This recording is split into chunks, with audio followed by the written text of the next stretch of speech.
leaders from the JDS had also hit it out and also came up with a statement that there could be a possible talk of alliance. But as of now, we are seeing that BJP is very much confident, because yesterday also when we happened to speak to Baswaraj Bommai, he also had stated that they are very much confident of coming back to power once again here in the state of Karnataka. And also, quickly going across to Shavan, Karnataka is very... going across to Shavan as well.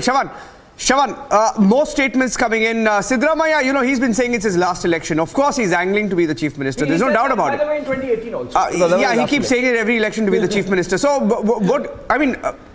DK Shivkumar is clear that he wants to be the chief minister this time. Are more leaders landing up at his residence this morning?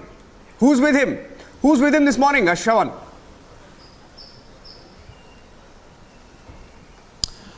Well, in fact, barring one single legislator who had come in from Kurigal, there hasn't been any other visitors. We haven't really seen from the time, roughly from 6:30 we've been here. We haven't seen any other visitors. It's expected in a few hours from now that more leaders would come in. That's the office of DK Shivkumar, and that's the residence. We haven't really seen anyone apart from one single legislator coming in. But just a quick answer to your question. Yes, there is no doubt about the fact that they are angling for the chief minister's position. But let's make it very clear. DK Shivkumar is very well aware of the fact that if Siddaramaiah is unhappy, he can very well pull off at least about 30 to 35 MLAs. And that's the reason why DK Shivkumar wouldn't want to take that risk. That's the sense that I got when I spoke to him even last evening. And he's made, no denial about the fact that there would be some sort of an arrangement as far as the chief minister's position is concerned. But having said that, right now DK Shivkumar knows that he would be certainly holding no position if he does not manage to give the Congress party what he had essentially promised. He had essentially promised that they would be able to cross the halfway mark. In fact, he has the tally that he's looking at is about 141. Now, many would say that extremely ambitious, especially if they do not do well in the coastal Karnataka region, because remember there were about 2 to 3 seats that they were hoping that they would get, unlike what they did last time in the last election. So they were hoping that it would be a pan-Karnataka performance. But if the numbers is even closer to the halfway mark, remember, it's not going to be really easy for the Congress party. So what they're really hoping is how bad BJP really performs in this election. It is not only about crossing the halfway mark. For the Congress party, there are two issues that they have. One, if they're closer to the halfway mark, or even if it's 115, 116, it's not going to be easy for them, because they feel there would be poaching. And that's the reason why they've already started this entire messaging that attempts are now being made by the Bharatiya Janata Party to try and poach the MLAs. In fact, the Bharatiya Janata Party has also made it very clear. R. Ashoka, the Karnataka minister, openly made that statement yesterday that their plan is already on. So to say that, that does not exist, the Bharatiya Janata Party is making no such plans, I would say that, that we would be extremely foolhardy if we actually let that statement go. R. Ashoka is a well-known Karnataka minister here, and he does hold a position, and he's one of the main contenders pitted against DK Shivkumar. When he makes that statement, one will have to certainly take that with some amount of seriousness. All right, I think that's an interesting information that Shavan has also shared. R. Ashoka is also considered to be the Vokaliga face of the BJP. He's pitted against DK Shivkumar from Kanakpura. But another fascinating thing, as we also say good morning right now, I think Sandeep Ghosh is also joining us on the broadcast, Niranjan Abhishek, is how the election manifestos have also come forward. A lot of conversation about Bajrang Bali, the entire ban, how the BJP lapped that entire issue.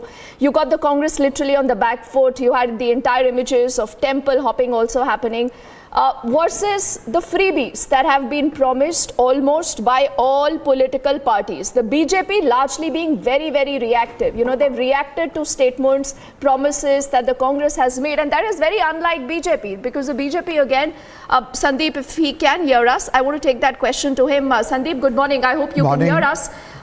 BJP largely is the one that sets the trends. You have the Congress, the other parties that follow suit. But this time around, you also had the BJP literally reacting to what the Congress and the JDS had promised. Do you think somewhere the BJP lacked that confidence unless the Prime Minister actually came on? I think, Dipti, BJP this is clearly a place where BJP is facing anti-incumbency. They are aware of it. Apart from the anti-incumbency, they had lots of problems within the party. So they have no way other than reacting to whatever anybody else is promising. So it's kind of an uphill battle for BJP all the way, has been so. And they are therefore not taking any chances out there. How far they'll be successful in countering it, we'll wait and see. Well, I just can't get over how hard this. I just can't get over Kumaraswamy's reaction, Abhishek. I mean, he's almost given up. Yeah. He's almost given up. Always played the victim card. They've always just given up. cried. He said, I have no plan B. And the election man is here. Welcoming Arnab. Arnab is joining us in our studios. No election is complete without Arnab. Hello. Okay, that's the breaking news update from our studios here in Mumbai. Good. Arnab is joining the broadcast. Arnab, no, we were discussing Kumaraswamy's. Abhishek, you want to talk about it?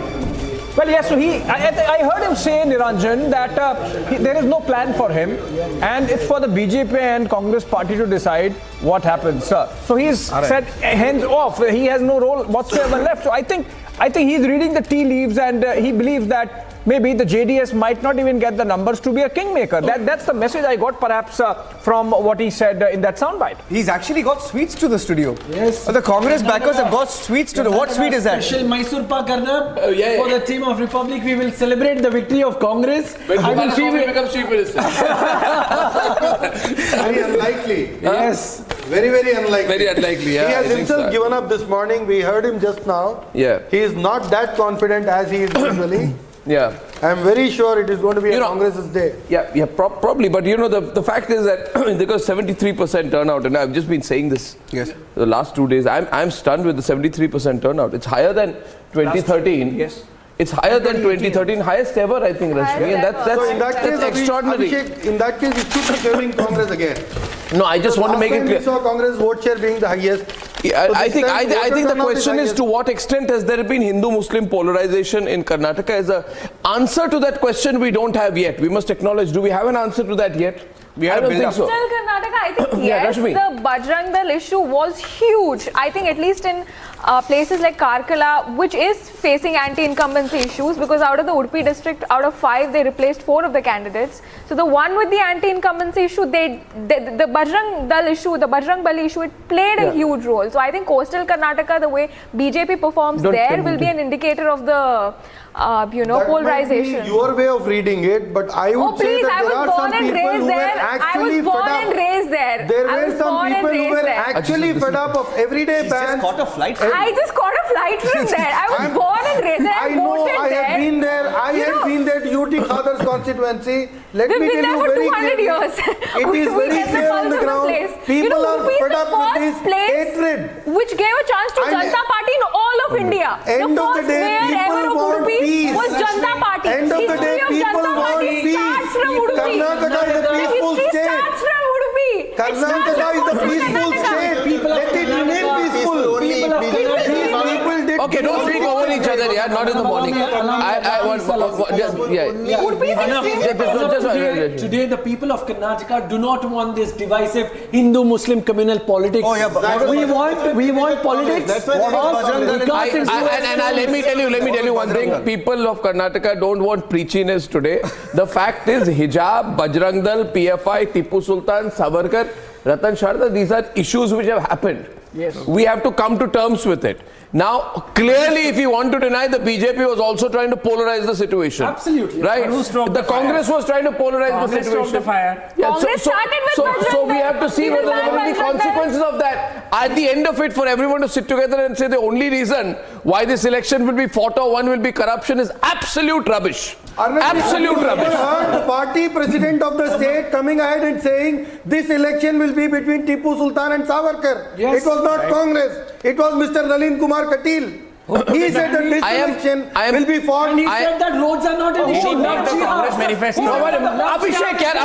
Abhishek, Who removed the posters? Who started it? You see, you are saying it's Tipu Sultan versus Savarkar. Who started it? You know, who started this Tipu Jayantika story? You know, why not Muslims should be given a chance to say Anyway, just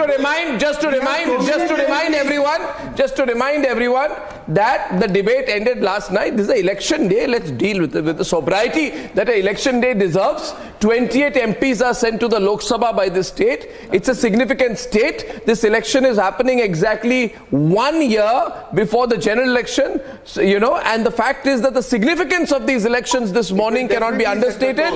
It is crucial to understand that this will have a huge impact on the 2024 elections and this double engine narrative. Now, with this double engine narrative, the BJP expects to go. The BJP, can you not talk over me? I just got up. I woke up late. I've rushed to the office. I had a late night yesterday. Can you not do this to me this morning? For God's sake. After you coming, we are boosting. Do something. I have unleashed, and I feel unfortunate, Deepthi, sometimes when I look back on life and I have unleashed people like that. I unleashed Syed Abbas, I unleashed Rashmi Samant, and I am suffering the consequences. Okay, yeah, I know that. Shravan is outside DK Shivkumar's house. Shravan, good morning, Shravan. Is DK meeting people? What's he doing? You've been on the ground. Quick update from you, Shravan. Well, in fact, roughly around 6:30 this morning, we've had one legislator from Kurigal coming and meeting DK Shivkumar. We haven't seen a lot more other legislators coming in, but the message that has been sent across by DK Shivkumar to all his supporters is roughly around 9:30, 10 o'clock is when they would be shifting to the KPCC office. Just about 500 meters from where we are broadcasting right now is Mallikarjun Kharge's residence. He hasn't really stepped out. But just a quick breaking news update. The message that has gone across to DK Shivkumar as far as alliance politics is concerned, the Congress is still very uncomfortable with the prospects of an alliance with the JDS. DK Shivkumar has now been given the task to reach out to the independents whenever, if at all, the independents that they have identified, the winnable independents and the smaller parties, the BSP, NCP, are the ones that they would want to reach out. This is in a scenario if they are closer to the halfway mark. So the Congress still appears to be a little jittery about the fact if a situation comes up that they will have to open talks with the JDS. Backroom talks are very much on. I mean, that's what we are hearing. And I think more or less the sense I got was that the JDS had also made up its mind. And again, to put it in perspective, and I want to go to Subrashta on this, it's not a marriage that has not happened before. It's not been the best of marriages. But there's been no official breakup yet. The breakup was with the Congress. So the JDS BJP possibility is an open possibility. I think the BJP will want to do everything, if it is at all in any position to, a caveat being, to form the government. Subrashta. Yes, and Arnav, we have seen stranger bedfellows in politics than BJP and JDS. I don't think this should be ruled out. It should. Also, Congress has already had a working relationship with JDS, however tumultuous that has been. So, I think the key to who is going to form the government in Karnataka, if there happens to be a hung assembly, is going to be in JDS's hands. And let's see where JDS goes. If we go by the campaign trail till now, JDS spokespersons have been extremely careful in neither ensnaring the Congress nor the BJP. So they are playing very smart politics. Also, with respect to the whole communal secular angle that crept into the whole campaign trail with respect to the whole Bajrang. Okay, I think we saw some early leads come in. Counting has begun and this is what postal ballots. These are postal ballots. 8 o'clock is postal ballots. Oh, it's 8 o'clock, is it? All right. Oh, okay. It's 8 already. We're getting in some leads. We're getting in some trends. Early. Yeah, let's get to the numbers. Quickly, keep the numbers on the screen. I will put Abhishek on air with Niranjan. Ladies and gentlemen, I want to tell you early leads are coming in, and Abhishek and Niranjan will take us through. These are very early, just the beginning, and you see, you count 5 ballots and you say this party is leading. So Chikkodi, Sadalga, for example, Ganesh Hukeri of the INC leading. Then you have Nipani, Shashikala, Anna Sahib Jole of the BJP leading. Then you have Athani, Lakshman Savadi now of the INC leading. And then you have Kagwad, where Srimant Balasaheb Patel of the BJP leading. Then you have Rebag seat, Duryodhan Mahalingappa Ayhole of the BJP leading. These are, as I said, we have to clarify These are like, further. but just to explain this to you, Abhishek, yes. when you are giving these early leads, yes. these are early leads coming in like maybe like 20 seats, 40 votes, 100 votes. Exactly. So this is not reflected. So like one EVM, they press the button, it says about 100, it just shows up. 120 votes, 60 to the BJP. So these numbers are moving extremely fast. How does that happen? Sorry? These numbers, Niranjan, are moving extremely fast. No, these are as of now, these would be postal ballots, or not Postal ballots, 8 to 8:30. okay. Postal ballots. Only postal ballots. Only the postal Bomma ballots. is leading in Shigao as per the So the postal ballots would skew more towards what? I mean, more towards. Also, these are typically service members. Typically, postal ballot benefits BJP more. Yes. Typically, postal ballot benefits BJP more. Am I right? Typically, they would. They would. Because they are, you know, they Okay, are but we'll still keep watching this closely. Yeah, go They are on. not that impacted by local factors, perhaps. They are other part of the, so we'll keep other part of the Niranjan country. and Abhishek on the screen, Arnab, ladies and Bomma is gentlemen. ahead, It's a pretty exciting start to an election where the predictions are plenty. Nobody knows how exactly the results will pan out. You're giving numbers, yeah. Bomma is ahead in Shigao. That's the first big trend we're picking up from Shigao. Bomma is ahead. He said that he's predicted that he's going to be ahead by he's going to win this seat by at least 20 to 30,000 margin. So as of this minute, he's leading here. Okay, All right. Abhishek and I can give you Niranjan, one you will constantly Babaleshwar go seat. through. MB Patil, I believe he was a minister in the Congress government. He is leading. And that's another seat from where we're getting some leads. Then I can tell you about... Go on, move fast. I can remember Yadgir, it's Venkata Reddy Mudnal. Okay. He's of the BJP. Yeah. And he's leading. And then you have Chittapur, Priyanka Kharge, of course, the son of Mallikarjun Kharge. He's showing early signs of leading from that seat. Can you hear me? Yeah, go on. Yeah, go on. Yeah, go on. And then... Move fast. Yeah, of course, we are continuing. Niranjan and Abhishek, you need to move faster. Devadurga seat, JDS, Karema G. Nayak leading. Niranjan, you would know better if Devadurga is in the old Mysuru region. Yes. So we're looking at 13 leads that we've got so far, and it seems to be pretty even. If you're watching this, ladies and gentlemen, I want to remind you again, you got 224 seats in the fray. Niranjan, please. Yes. This is an election no party can really take very lightly, and with the BJP, it's an opportunity to beat the anti-incumbency and return to power. These are early leads. These are only postal ballots. For the Congress, they'll look at the numbers very closely. They would look at it with some sense of nervousness, but again, I want to tell you that early leads, postal ballots that I've seen have always been the BJP voter. Yes. Typically, it's the local voter who would feel more anti-incumbency. Okay, it's the local voter for whom corruption would be a bigger issue, not for the voter who's not in the state. We're getting two more trends right now. In the Congress leading in Baswana Bagewadi, the Congress candidate here is Shivanand Patil, who had also won the last time around. He's leading right now in Ron constituency. A substantial number of leads are there right now, and I can tell you the BJP seems to be not doing as badly. It's not as much of a wipeout, at least as it had looked earlier. So it's a very, very keenly fought battle with about 41 leads coming in so far. 16 to the BJP and to the Congress. Abhishek, you need to go take us through the constituencies once again. Yes. Because this is the time when things are really confusing. Extremely confusing picture begins to emerge right now because the numbers come very fast. We don't have a region-wise tally with us yet. I'll look at that, Niranjan. Yeah. So let me just go ahead again and go back to the leads that we have been getting, Ornop. So Nippani, as I said, Shashikala, Jole of the BJP leading, Chikkodi, Sadalga, Somshekhar Reddy is leading in Ballari city. He's one of the Reddy brothers. One of the Reddy brothers is leading in Ballari. The BJP is leading. He was a minister as well. Ballari city. So BJP. I have 5 constituencies here with me in Terdal. There is the BJP, Sidhu Savadi leading. Last time the party which won here was the BJP. Sidhu Savadi, sitting MLA from Terdal, is leading. We have Basavanna Bagewadi of the Congress, who Basavanna Bagewadi is the constituency, and Shivanand Patil of the Congress is leading there in Basavanna Bagewadi. I also have with me an update from Ron, where the BJP is leading. There is Kalakappa Bandi. Yeah, he is leading in Ron. So we are seeing some very interesting BJP leads come in. From Bellary city, it's the BJP BJP which is leading, and that's significant. From Bellary city. The Bellary contestants are Reddy. No, but this is, I mean, G. Somashekara Reddy is going in with a quick and early lead in Bellary. I think that's very significant. One of the Reddy brothers. We see also seeing Hosa Durga coming in. It's the BJP leading. S. Lingamurthy of the BJP is leading in Hosa Gurda.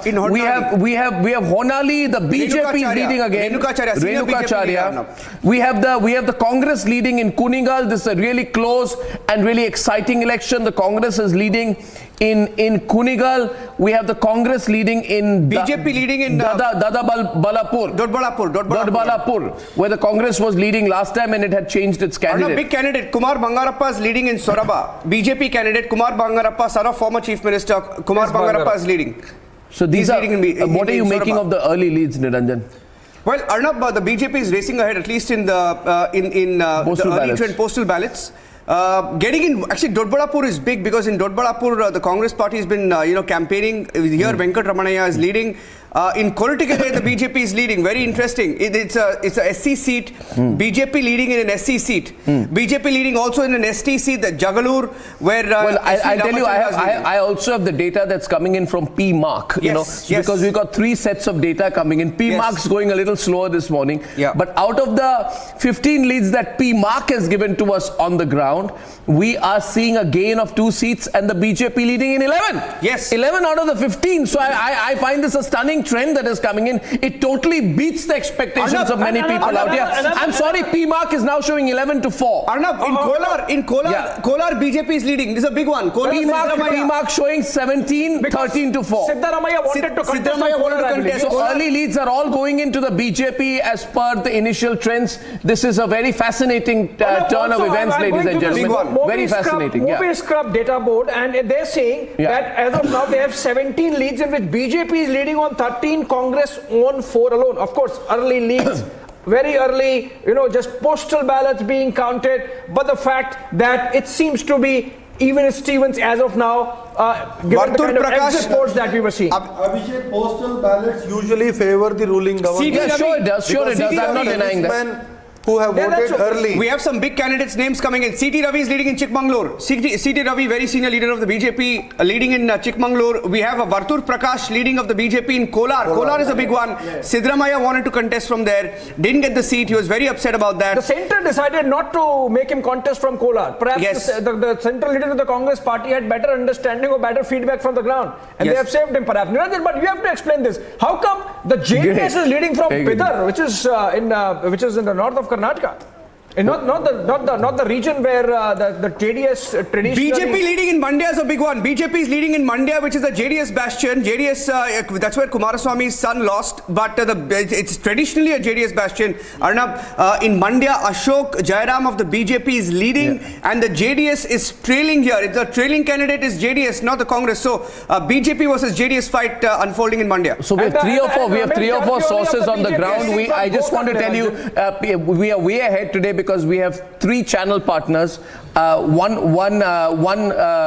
independent set of stringers on the ground, and on top of it we got P Mark and we have got Geo Wide. So powered by P Mark and Geo Wide, you're seeing the numbers really move ahead, and this tells you what real psephology is about. Real psephology is not there about going and giving your 20 exit poll numbers and stupidly dancing in the studio, because when it counts you have no numbers. Look at the numbers I have. P Mark, P Mark's going slightly slow and conservative, but P Mark saying 17-15. So this is a very interesting picture. My early leads are all about an early BJP lead. If you look at the region-wise tally, old Mysuru, you're looking at BJP leading in 7, the Congress on 1, the JDS right now in 0. Okay. So this old Mysuru is interesting because this is where the BJP has done a lot of hard work. Yes. The BJP right now leading on 7. Yes. In Bengaluru, you have both the Congress and the BJP leading on 1 each. Kittur, Karnataka. She's giving the region. Everyone on, please, can we have all 4 again, there was a lot of buzz of the Congress doing much better. Right now, the BJP has picked up 3 leads, the Congress just 2 in the Kittur, Karnataka region. Central Karnataka, the BJP is doing very well right now. I must tell you out here that we just were told that Chamundeshwari BJP has taken a lead with Kavish Gowda. of the BJP taking a lead Oh, in over. Mysuru, BJP has won 8. Yeah. That's also a big in one because Mysuru. Siddaramaia's seat. In Mysuru, right now, Chamundeshwari. BJP is leading on 8. Kavish The Congress Gowda have leading in won. Chamundeshwari. I know, that's Kavish Gowda of the absolutely BJP leading in fascinating. I have to get some. And along expected I'm lines, getting some DK papers Shivkumar from my leading room and from coming back in a second. One second. DK Shivkumar leading from Kanakpura. Yes. That's along expected lines. Yeah. Carry on. Just getting Niranjan, how do you see this? Bengaluru South, M. Krishnappa of the BJP leading, Yelahanka, again BJP leading, SR Vishwanath. You think in the Bengaluru region, the BJP is perhaps making some gains? Abhishek, early trends, it's just 8-11 and for all you know, these are just the postal ballots being counted. These are postal ballots, of course. It's okay. It's a slow step. Yeah. Okay, I'm going to the big ones. Going to the big ones, Abhishek. KGF. In KGF, the BJP is leading Ashwini Sampangi, and in Soraba, Kumar Bangarappa is leading. In Chikmagalur, CDW of the BJP leading. Moving too fast. Moving too fast out here. Have you told them about Varuna, which is the latest lead which we've got out here? Big one. Somanna is leading in Varuna. Somanna is leading in Varuna of the BJP. This is huge. Chamundeshwari, we have the BJP leading, which was a JDS constituency. Niranjan mentioned the fact that it was GT Devagowda of the JDS was ahead in Chamundeshwari. No, don't disturb him right now. I think it's too early to call the shots for now. Somanna is leading over Siddaramaiya. How will he be the chief minister? One second. No, don't speak over each other. During, no, 1 minute. Sir, control yourself for a while. Look at the numbers here once again. And we have Hassan BJP continuing to lead. We have Belthangi BJP leading. Harish Punja of the BJP sitting candidate. I mean, early leads are not showing a massive anti-incumbency trend. Yes. That's the sense I can tell you. But I'm also going to go very cautious. Yeah. At this stage, so it can change any moment. Yeah. It reflects not very much right now. Yes. But I can see substantial interesting leads for the BJP. Yes. R. Ashoka of the BJP is leading from Padmanabh Nagar. Of course, he is a challenger to Siddaramaiya from Varuna. But then as of now, he is leading from Padmanabh Nagar, the second seat he is contesting from. And for the BJP, of course, they are sort of showing leads in Bengaluru South and Yelahanka. But in Chamarajpet, their candidate Bhaskar Rao, former police commissioner, he is trailing vis-a-vis Congress's Zamir Ahmad Khan. So these are some of the leads and trends we are getting. That's a big Postal one. ballots needs to be He emphasized. recently jumped from the Aam Aadmi Party to the BJP. Looks like he's trailing 4 now. Zamir Ahmad is a strong candidate in that constituency. So you say he jumped from the BJP to the JD? Up to BJP. Yeah. Up to the BJP. He's a former commissioner. But this is a big one. But this is a big one, Abhishek. As of now, Somanna is leading and Siddaramaiya is trailing. We've update that G. Somashekhar Reddy is continuing to lead in Bellary City. Latest update 30 seconds back. In Hannali, MP Renukacharya of the BJP sitting is leading. Karkalia is coming in with a Karkala with a BJP lead with V. Sunil Kumar. All right. Chikmagalur also. Chikmagalur, the Congress, Chikmagalur, the BJP is leading. So, fascinating numbers out here. Anyway, initial leads, I didn't expect them to go either way, Niranjan, and you keep it going out there. But if you can give me a region-wise trend, Niranjan. Yes, just giving you the region-wise Remember, trend. Viewers, this was an election. While Niranjan gives you the region-wise numbers, there are various issues we've not really been able to figure out, which were making or breaking the election for these three parties. And I think we need to now look at this very controversial Muslim reservation issue, because Muslims are constituting 13% of Karnataka, and they have importance in 40 constituencies of the state. Abhishek and Niranjan, it would be very interesting to see whether you can give me some kind of a sense of how the constituencies, Coastal Karnataka, where the BJP, because there are 20 seats where BJP Muslim population is over 25%. Yes. Right. And therefore, I'm interested in seeing places like Gulbarga, Bidar, Bijapur, Raichur, areas of Dharwad, whether you can give me a sense of where the voting trend would be out there, because there would be both polarization and reverse polarization in these areas. So, Central Karnataka, region-wise, Central Karnataka, the BJP is leading in 10 seats right now. Central Karnataka, BJP is leading. In Coastal Karnataka, as expected, BJP leading in about 3 seats. Congress leading in just 1 seat as of now. Kalyana Karnataka, Congress and BJP, even Stevens as of now, it's a neck-and-neck battle there. In Kittur, Karnataka, the BJP is ahead. Kittur, Karnataka, which is otherwise was earlier called, the Bombay, Karnataka, the BJP is leading in 4 seats. The Congress trailing right now. They're leading in about 2 seats. Old Mysuru. Yeah. What is happening in Old Mysuru? Old Mysuru, the BJP is ahead. Very, very surprising. Otherwise, it is a JDS bastion, Arnab, where BJP is leading in 9 seats. The Congress leading in 4 seats. Yes, 64 seats. The largest chunk comes from here. Yes. This is where the BJP is leading on 9, Congress on 3, JDS right now just on 2. This is where the BJP spent a lot of effort. Also, Abhishek, in Old Mysuru. The Prime Minister himself has spent a lot of time here in Old Mysuru. He did a roadshow as well in Mysuru, Niranjan, and that perhaps explains why the BJP might be gaining in the Old Mysuru region in terms of vote share. Whether that translates into more seats for the party or whether that ends up harming the JDS and helping the Congress, that would be interesting to watch out for. Yeah. And I find Old Mysuru very interesting because that tells me the JDS has lost out because typically this is an area where the JDS has been fighting with the Congress. BJP's presence has been fairly limited. In fact, if you're telling me, you need to go in detail of this, Dipti, and tell me about Old Mysuru because BJP never had a strong presence in the region. The BJP's seat count in Old Mysuru, Niranjan, has never gone more than 11 seats, and that it got in 2018. Yes. Before that, the party got 4 seats in 2013. 9 seats in 2008. Region has been the biggest contributor to the BJP's electoral fortunes in Karnataka. Yes. So if you're telling me that they are doing well, that means you're telling me that they are doing as well as they did in 2018. Yes. Which means that this southern part of Karnataka, there are 10 districts, could be the bellwether in this election. Absolutely. There are 57 constituencies, and if BJP manages to get even 20, then it has maxed out in the area. That means the game is different this time. And the 2019 Lok Sabha elections, is where you had the majority of the Vokaliga vote actually shifting in Old Mysuru from the JDS to the BJP. Yeah. So if the BJP is able to hold on to that vote, that is very, very significant. That means that the BJP has grown at the expense of the JDS, and the JDS is clearly looking at perhaps an obliteration there in that region. Well, okay, so, Niranjan, my computer is hung, so I'm still, okay, I've got it back out here, okay. So we have, I'll keep telling you out here, viewers, there are channel leads, there are individual stringer leads coming in, there are P-mark leads, there are geo-wide leads, and the geo-wide leads with our number leads are with what you're seeing on the screen. So what we are doing, we're collating 3 sets of sources coming in and putting it as a consolidated number. That's why you're seeing the number fairly high on the screen with 138 leads right now. Republic's team on the ground powering ahead with a 64-63-12 situation.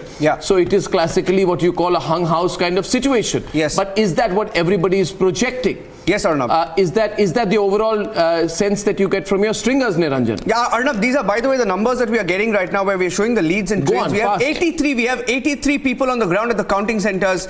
Some more leads we're picking up. In Hanur, Indian National Congress leading. Narendra is leading in Varuna. Somana still leading in Varuna. So that's not good news for Siddaramaiah. Siddaramaiah defeat him. They'll go door to door and campaign against him. In Puttur, the BJP is leading. Asha Timmappa is leading. And suddenly our friends to the left have gone completely silent looking at the trends. Basavana Bagewadi, Shivanand Patil is leading of the Congress party. Shahpur Congress is leading. And in Muskie, which is a STC, the Congress is in the lead right now. Basangada, Turvihal. In Ron, the BJP is still in the lead. Yellapur Congress in the lead. Vijayanagara, the Congress is in the lead. The Congress is Anand Singh had contested the last time. This time around of the Congress party, we have Gaviyappa, Ballari, Somshekhar Reddy, the Reddy brothers still in the lead. In Sandur, once again in that similar belt, Tukaram is in the lead of the Congress party. Hosadurga, the BJP is in the lead. Lingamurthy, Holalkere, BJP, Chandrappa is in the lead.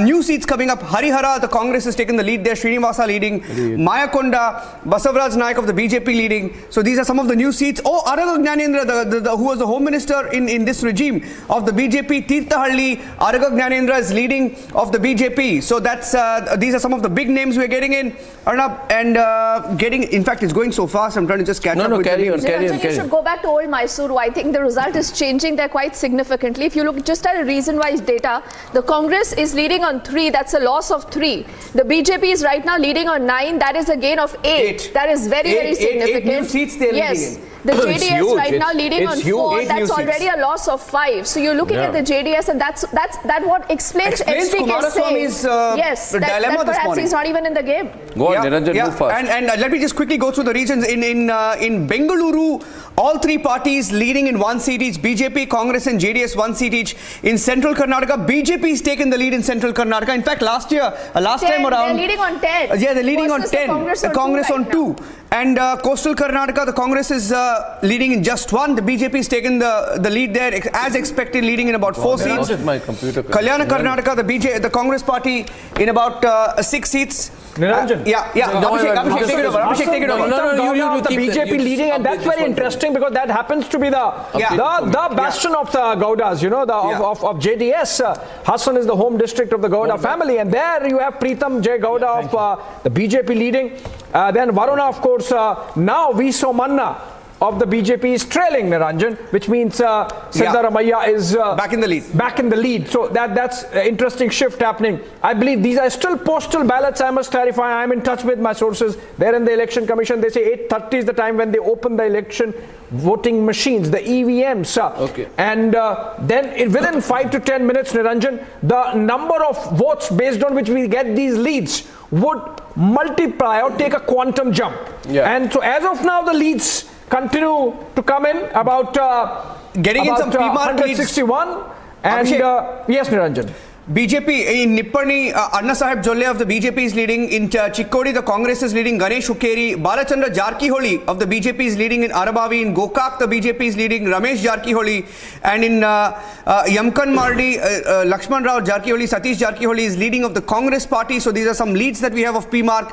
Ishwar Khandre of the Congress is leading in Bhalki as per the PMark trends. Arvind Bellad of the BJP. Kanakpura, DK Shiv Kumar trailing. DK Shiv Kumar trailing from Kanakpura. That's a big one. Of course, this is That's a big one. But Siddaramaiah is leading. It has consequences for the Chief Minister's post. It has consequences for the Chief Minister. Not even a single EVM is open.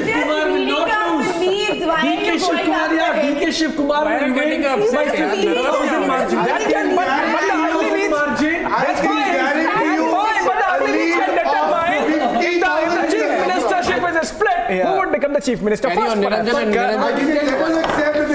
Just continue on the numbers for a while. Yes. In Mandya, the BJP is leading. Ashok Jairam leading there. Srirangpatna, the BJP is leading. The Old Mysuru, very interesting trends. Arnab, the BJP is leading in many seats. Mandya, BJP, Srirangpatna, the BJP is in the lead. In fact, I'm getting in more trends right now. Our other tracker is back. You can go to that and Yes. Sadalga, Ganesh Hukkeri of the INC leading. Then you have Rebag, Duryodhan Mahalingappa Ehol of the BJP leading. Bangalore South. Nikhil Katti, Hukkeri, BJP leading. And Gokak, Ramesh Jarkiholi, BJP leading. We have a trend from Bangalore now. All right, go ahead. Padmanabhanagar, R. Ashoka is leading. R. Ashok is leading in Padmanabhanagar, and Jayanagar, Soumya Reddy is leading. Very interesting trend. Why are you so happy? Soumya Reddy is leading, and some more trends coming in from Bangalore. Let's show you Bangalore South. BJP is leading. M. Krishnappa. This is where the Prime Minister held that big roadshow as well in Bangalore South. In Anekal, bordering Bangalore, you have B. Shivanna of the Congress party leading here. JDS leading in Nelamangla, also very close to Bangalore. This is K. Srinivas Murthy of the JDS leading there. Kanakpura, very interesting. Bangalore South also BJP is leading. BJP is leading. The Srirangpatna, the BJP is leading. Belur, the BJP is leading. HK Suresh. Hassan, the BJP is leading. Hassan is the home turf of the JDS.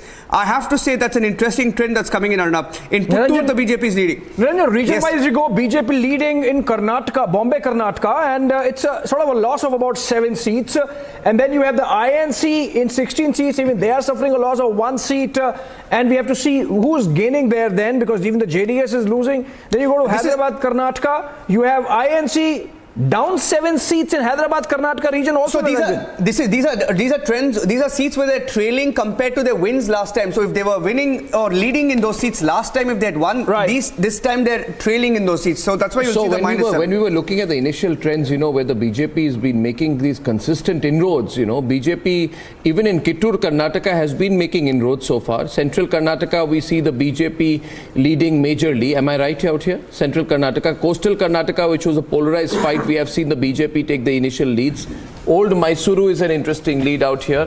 Now, Niranjan. Yes, sir. Overall, if you're looking at the picture now, can you tell me the picture in Karnataka? Please I've got a few messages that can we just focus a little bit on Karnataka out overall, Arnab, it's very give close. Me Bangalore rural. Sorry, give me Bangalore region. Bangalore. Both the districts, please. Okay, Bangalore. I'm going through the Bangalore leads right now. Bangalore has 32 seats. BJP seems to be gaining in the Bangalore region, Niranjan. Very interesting trend, Arnab. In Yashwantpur, Abhishek, BJP is leading. ST Somshekar is leading. In Malleshwaram, the BJP is leading. Traditionally, a BJP seat, Malleshwaram. Ashwath Narayan is leading there. Shivaji Nagar, I would say the traditional Congress seat. Rizwan Arshad is leading there. In Vijayanagar, Congress is leading Krishnappa. Padmanabh Nagar, BJP is leading, which is R. Ashok. He's in the lead. You're giving me Bangalore region. Yes, Bangalore, Arnab. At Jayanagar is Soumya Reddy, Congress is leading. I'm only going through Bangalore seats. Bangalore South, you have the BJP in the lead, M. Krishnappa. You have Anekal, B. Shivanna of the Congress leading. Dodballapur, we have Venkatramanaya, who's leading of the Congress party again. JDS leading in just one seat, which is Nelamangala. Srinivas Murthy is leading. Would I be, I mean, you know Bangalore better, but you know, BJP has had a strong presence in the region, but this is where I would have thought that infrastructure, the pothole issue, corruption, etc., traffic, you know, the kind of issues that are picked up by some sections of the English media as being the predominant issues in this election, right? Would have swept the BJP away, but it doesn't seem to be the case. Doesn't seem to be. The BJP traditionally has had a weak presence in Bangalore rural. Yes. The Congress has had a consistent presence there, but what you're telling me is that Bangalore is not really going anti-BJP at all. It's not. In fact, they're leading about 4 seats. Because please keep in mind out here, Bangalore has 6 completely Muslim-dominated constituencies also. And if you're telling me that Bangalore is not going completely anti-BJP, it reflects something. I'm saying the BJP is leading. Yeah. Yes, sir. Shanti Nagar, Shivaji Nagar, Shamrajpet, Sarvagna Nagar, many of these. I'm saying it's a keenly fought battle. Bangalore has seen 6 years of misrule of Congress and the coalition government. And it does not want Congress back. And most of the BJP MLAs have performed well in Bangalore and locally, and they are they are most decent faces. If you see Congress MLAs compared to even on the personality level, even on their performance level, BJP MLAs have performed better. So what is the result looking to you right now? If I look at my friend is forgetting not a single Congress MLA will lose Bangalore. There is a Bangalore Political Action Committee report where in Bangalore they gave much higher marks. How many people from the Bangalore Political Action Committee are fighting the election? So let's please. Kumaraswamy has something to smile about. Kumaraswamy has something to smile about. We're going back to the numbers. Sorry, we're getting distracted. Kumaraswamy is leading right now, Arnab. I just want to tell you, we have 181 leads right now. I think we should seriously start analyzing what's going on here. For me, it's looking like a 50-50 election. Please carry on. 50-50 election, Arnab. Kumaraswamy is leading. Even if it's a 50-50 election, the BJP is making a little bit of headway, Arnab. In Channapatna, Kumaraswamy is leading. So that's something he's got to smile about. But in Mandya, the BJP is taking the lead again from the JDS. Srinivas was the JDS candidate. Ashok Jairam of the BJP is leading in Mandya as well. So that's not good news for the JDS. That's not good news for the JDS. Confidence that SD Kumaraswamy showed in the morning, because if in their bastion they are getting hemmed in by the BJP on one side and the Congress on the other, and the BJP leading in seats like Mandya and Hassan, it's clear that the JDS has lost a lot of ground this election. C.T. Ravi of the BJP, very senior leader. He's leading in Chikmagalur. He continues to lead in Chikmagalur. So if I can just look at some of the key constituencies, I've just got a list here. And D.K. Shivkumar, who contested from the Congress stronghold of Kanakpura, was controversially discussed right now. Was trailing, but I want to tell you, these are very, very initial trends. I'd be totally surprised if this continues. I'm sure it will not continue. BJP's Renukacharya, MP, who has been MLA for 3 terms, 2018, 2008 and 2004 from Honali, and he currently has the lead. Deepti, Bellary City, G. Somashekar Reddy of the Mining Barons is leading. Chamundeshwari, Deepti.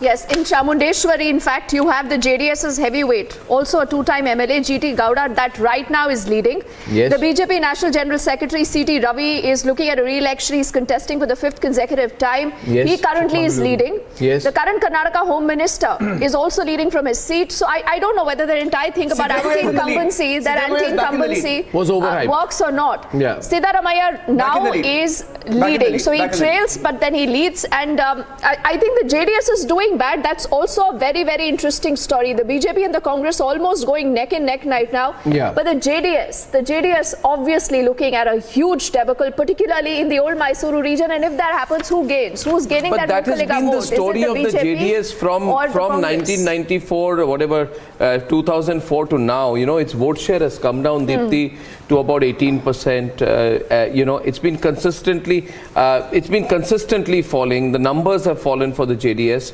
And this time it's really fighting with its back to the wall. Leading from Channapatna, his own seat. Yeah, he's leading. Nikhil Kumaraswamy leading from Ramanagaram. And now, of course, DK Shiv Kumar is back in lead. See, if the Congress were to sweep the election, you would need that reflected somewhere in the numbers by now. Yes. Yeah.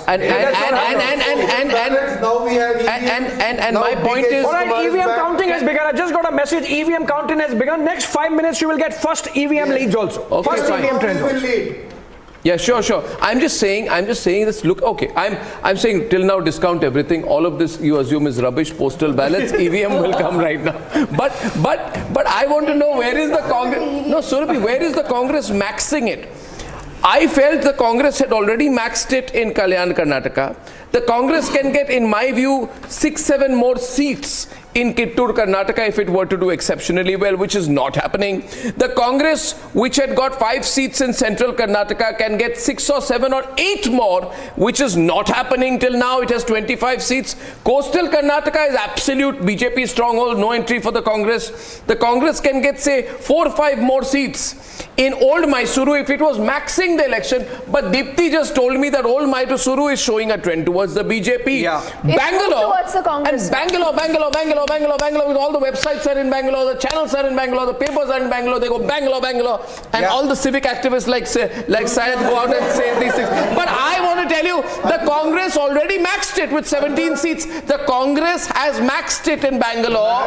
They can't do better. So I have been asking one question to my team and all our well-wishers, then where is the Congress sweeping? If you tell me the Congress is sweeping, I would also like to believe the Congress is sweeping, but pray tell me, where is the Congress sweeping? Is it sweeping in your mind? The Congress is sweeping in your mind. Where is the Congress sweeping? What are you saying? Every channel Every BJP leader has already given up. Hang on. Those are just the Those are just the postal ballots where service people definitely will go. Okay, that's a very fair question. Very fair question. Where is the Congress sweeping?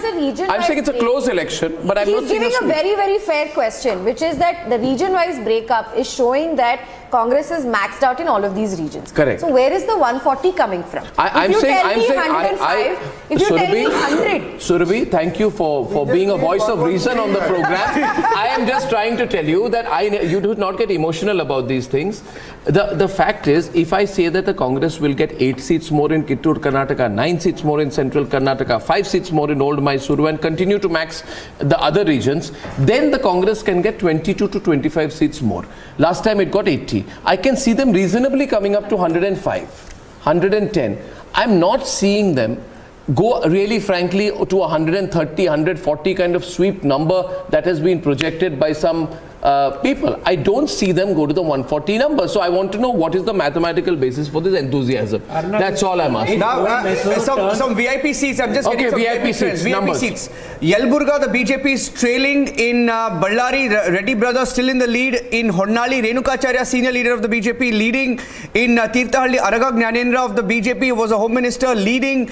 In Shikaripura, Yediyurappa's son is in the lead. BJP is in the lead. Vijayendra is in the lead. In Shikaripura. In Soraba, the BJP is trailing suddenly. Kumara Bangarappa is trailing. But C.T. as Ravi is EVMs leading. are coming in, the Congress is beginning to do better. Let me tell you this, they are making their gains as the EVMs are coming. In fact, P. Mark is beginning to show the Congress in the lead with 49, BJP 42, JDS at 10. And they are showing 101 leads. So EVM numbers are showing a slight change in fortunes out here, which is where the election begins to become much closer. And yeah, you told me, absolutely you told me. In fact, Congress is at 52 and BJP is at 42. This is geo-wide. These are the geo-wide numbers. Okay, fine. Sorry, I mean, we've got so many sources coming in. We got at least 4 sources today. Parallelly, we're tracking 5 sources, including our Stringer net. These are your geo-wide numbers. Geo-wide, and we have PMark as well. I'm going to show you the PMark numbers as well. PMark showing BJP has 60. Niranjan? We have 4 sources of numbers. BJP in the lead. PMark showing BJP leading in 60, Congress leading in 63, and JDS leading in 90. But there is one hope for the Congress which it can look at, and that is Yelaburga, because Yelaburga is interesting. It's a bellwether seat. It's always voted. I told my research team to pick up the trends from Yelaburga. We were talking yesterday. I said, look at Yelaburga, because this seat is beautiful. It has always voted for the winning party, barring one election in 1989. It's like the people of Yelaburga know who's winning in Karnataka. 78, Congress, which formed the government. Post-emergency, by the way. When the Congress did well, Yelaburga voted 85 for Janata Party, formed the government. 94 for Janata Dal, formed the government. 99 for the Congress, went on to form the government. Voted for BJP in 2018, formed the government. Voted for Congress 2013, formed the government. 2008 for BJP, which formed the government. And the hope for the Congress is that Yelaburga, which had elected BJP, the initial trends are indicating a lead for the Congress. Basavaraj Rayareddy is leading. So if you go by Yelaburga, and I don't know about whether Niranjan gets it wrong, but Yelaburga never gets it wrong. And Yelaburga is pitching it firmly in the Congress camp. Arnab, very interesting lead. And our leads are showing initial leads now for the Congress party as EVM results come in. Congress taking a lead in 94 seats. So it's moving towards a 105 Arnab, number. Very interesting trend from Udupi, Arnab. Udupi, the Congress is leading. This is not good news for the BJP because they changed their candidate there. There was a lot of discontent about it. In Udupi, the Congress is leading in what has traditionally been a BJP seat. The Congress candidate, Prasad Raj Kanchan, is leading as of now. Yeah. This is worrisome because we didn't even know who the Congress candidate was. That's how weak Congress is in Udupi. So this is worrisome. This is worrisome. So let's hope for the best. This is the seat for Raghupati Bhatt, right? Yes, that was the seat for Raghupati Bhatt. He was the BJP MLA the last election. Where the hijab issue, by the way, Arnab, the hijab issue was in Udupi. The BJP decided to change its MLA candidate. He was unhappy. He broke down. So the Congress is in the lead. So that's a very interesting trend that we are picking up from there. Correct. And, absolutely. Please continue. Yeah, KGF, the BJP is in the lead. Bangarpet, Congress is in the lead. Kolar, the BJP is in the lead. Very interesting. Kolar, once again, I'm talking about Kolar. Vartur Prakash is leading there. If Siddaramaiah had contested, I'm not sure it was going to be good news for him. But the solace for him is that he's leading right now in his constituency, where his son had won the last time around. He was trailing earlier, but now he's in the lead. Padmanabh Nagar, R. Ashok still in the lead. Jayanagar, the Congress is in the lead. This is Jayanagar, Soumya Reddy of the Indian National Congress in the lead right now. Bangalore South, Krishnappa of the BJP. Anekal, Indian National Congress, Shivanna in the lead. Dodballapur, Venkatramaniya of the Congress in the lead. Ramnagaram, the Congress is in the lead. Kanakpura, JDS is in the lead according to the trends that we are seeing on GeoWide. Kanakpura, JDS is in the lead. Too early, but JDS is in the lead as of now, Abhishek. Yeah. JDS is in the lead. Sir, Ramanagara, JDS is, INC is leading, right? Yes, Congress is leading. Iqbal Hussain is leading. Nikhil Kumaraswamy is trailing, you mean to say? Yeah, Kumaraswamy's son, yeah, exactly. This is not good news. Channapatna Kumaraswamy is leading. Yeah. Channapatna, he's leading. He's leading, but his son is not leading. Mandya, the BJP is leading. Hole Narsipur? What about Hole Narsipur? Let's check the Hole Narsipur trends. I'm just looking at that. Mangalore, both the Mangalore city north and south seats, the BJP is in the lead. Bharat Shetty of the BJP in the lead in Bangalore city north, Mangalore north and Mangalore south. Vedavyasa Kamath of the BJP is in the lead. So that's some solace for them there after the shock that they're getting in Udupi right now with the Congress in the lead.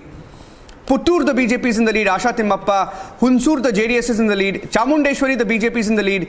Krishna Raja, BJP is in the lead. Chamaraja, the BJP is in the lead. So these are some more trends. Dipti, region-wise, what can you tell us? Any surprises there so far? What about Old Mysuru?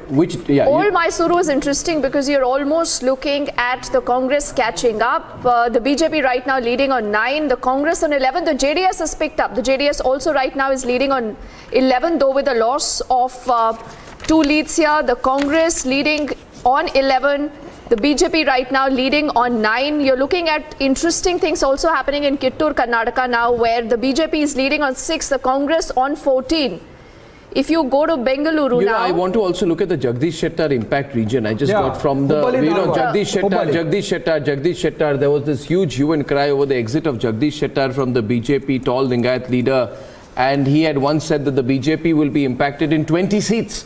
And as we are seeing the Congress now pick up its numbers and move towards the 100 number, the BJP will be saying that has that 20-seat impact happened? If I look at it in a pragmatic manner, if I look at the constituencies which lie contiguous to Shettar's stronghold constituency of Dharwar, Hubali's Dharwar Central, as of the latest numbers that I got, as of 8:39, Congress leading in BJP 2 seats.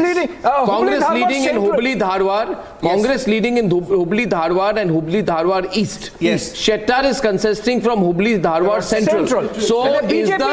So the question is the BJP going to face the brunt of Shettar's exit? Or no, but in the Hubli Dharwar Central seat, which is Shettar's seat, that's where Mahesh Tanginkai of BJP is leading as of now from the P-market. But that 1 minute, my compass shows that Hubli Dharwar Central is a BJP very, very strong seat. Yeah. Yes. You have to look at the mild seats. You have to look at the swinger seats. So if you want to look at Dharwar, you should look at Dharwar, which is the swinger seat. You should look at Navalgund, which is the swinger seat. You should look at the Congress mild seats, which are Kundgol and Kalghadgi. And you should not look at Hubli Dharwar West, which is a very strong BJP seat. But yes, to some extent you are right, that if in the very strong seats of the BJP, there should have been a strong impact of a so-called strong leader. But if you're telling me the BJP is leading in Hubli Dharwar Central, yes, then I think that Jagdish Shettar should quit from the Congress as well. And he made Sonia Gandhi campaign for him. If Sonia Gandhi is campaigning in Jagdish Shettar, despite that, the BJP is going strong in Hubli Dharwar Central, that means there has not been as much of an impact. Yeah. And as much, I repeat, of an impact as people thought of Jagdish Shettar's exit. And viewers, this is going to be a close election right now. 90 to 100. Congress has touched the halfway mark.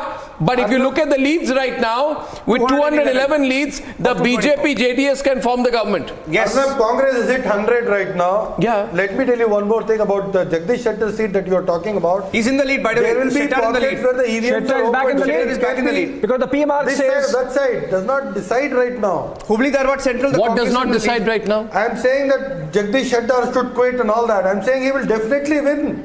I am not saying, you don't take as it of personally. now, the lead. Why are you so vested about Jagdish Shettar? No, because it's a very important, crucial seat. I'm doing analysis. I'm doing analysis. But I'm not doing my debate program. Mysore Park, Congress is at 100. I have an academic streak in me. I like to look at these things and understand. I'm not fighting with you. 100. So it is time for us to hit Bengaluru's. Hold on now. Congress has hit 101. 101. 13 is the halfway mark.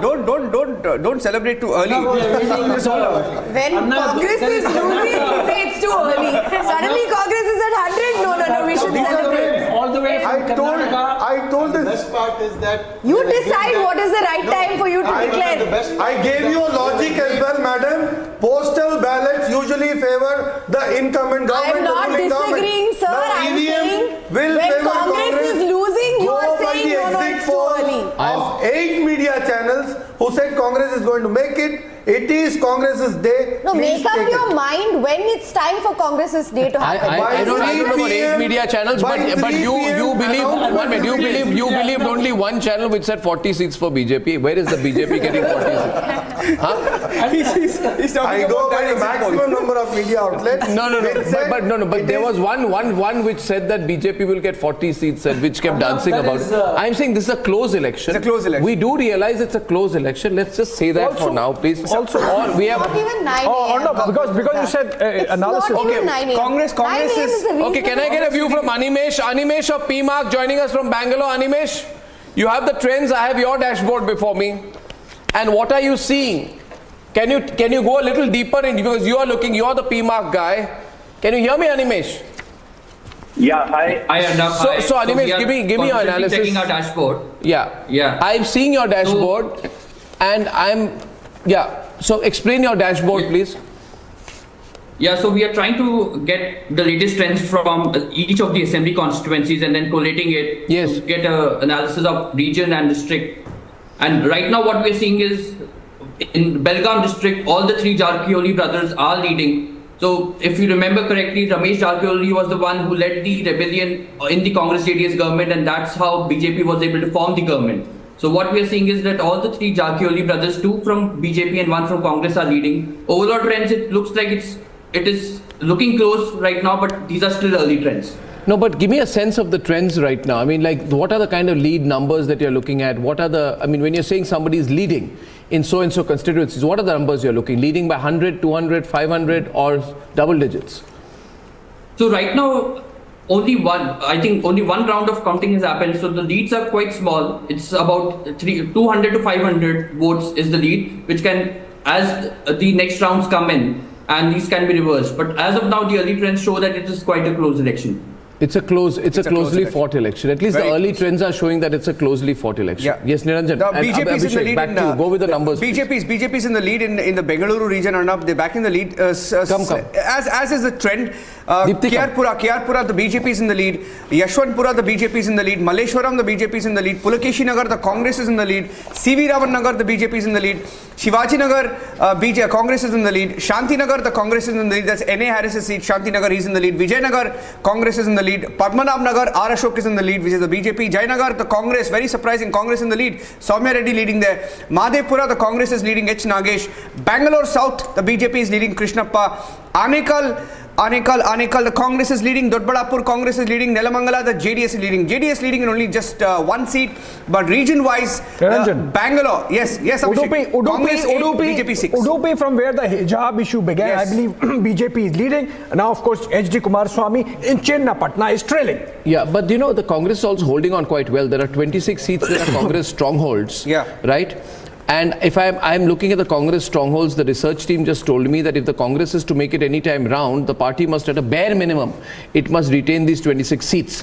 If it gets less than 20 seats out here, Congress is finished. And I am getting information right now that I have got information from, I don't know how many seats, but I've got 14 leads for the Congress, BJP 1 lead, JDS 1 lead, the rest of the 10 leads are not in yet.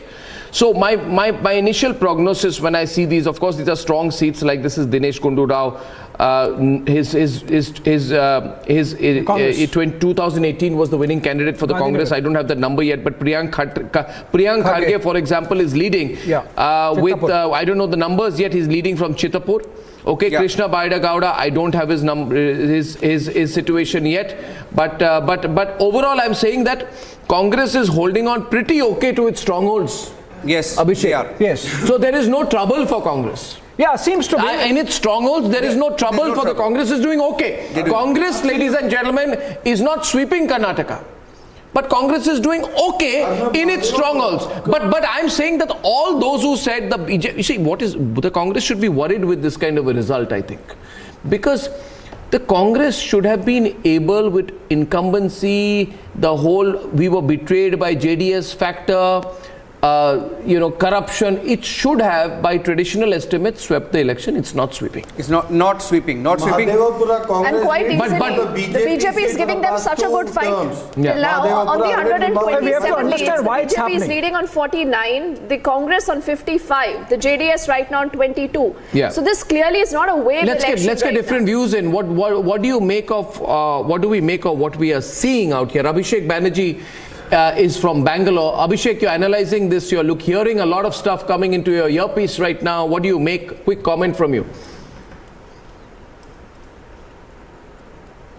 Yeah, Arnab, I mean, so far one tiny bit of solace for the BJP would be that in some recent states, we have seen government employees vote against the BJP and go very decisively with the other parties.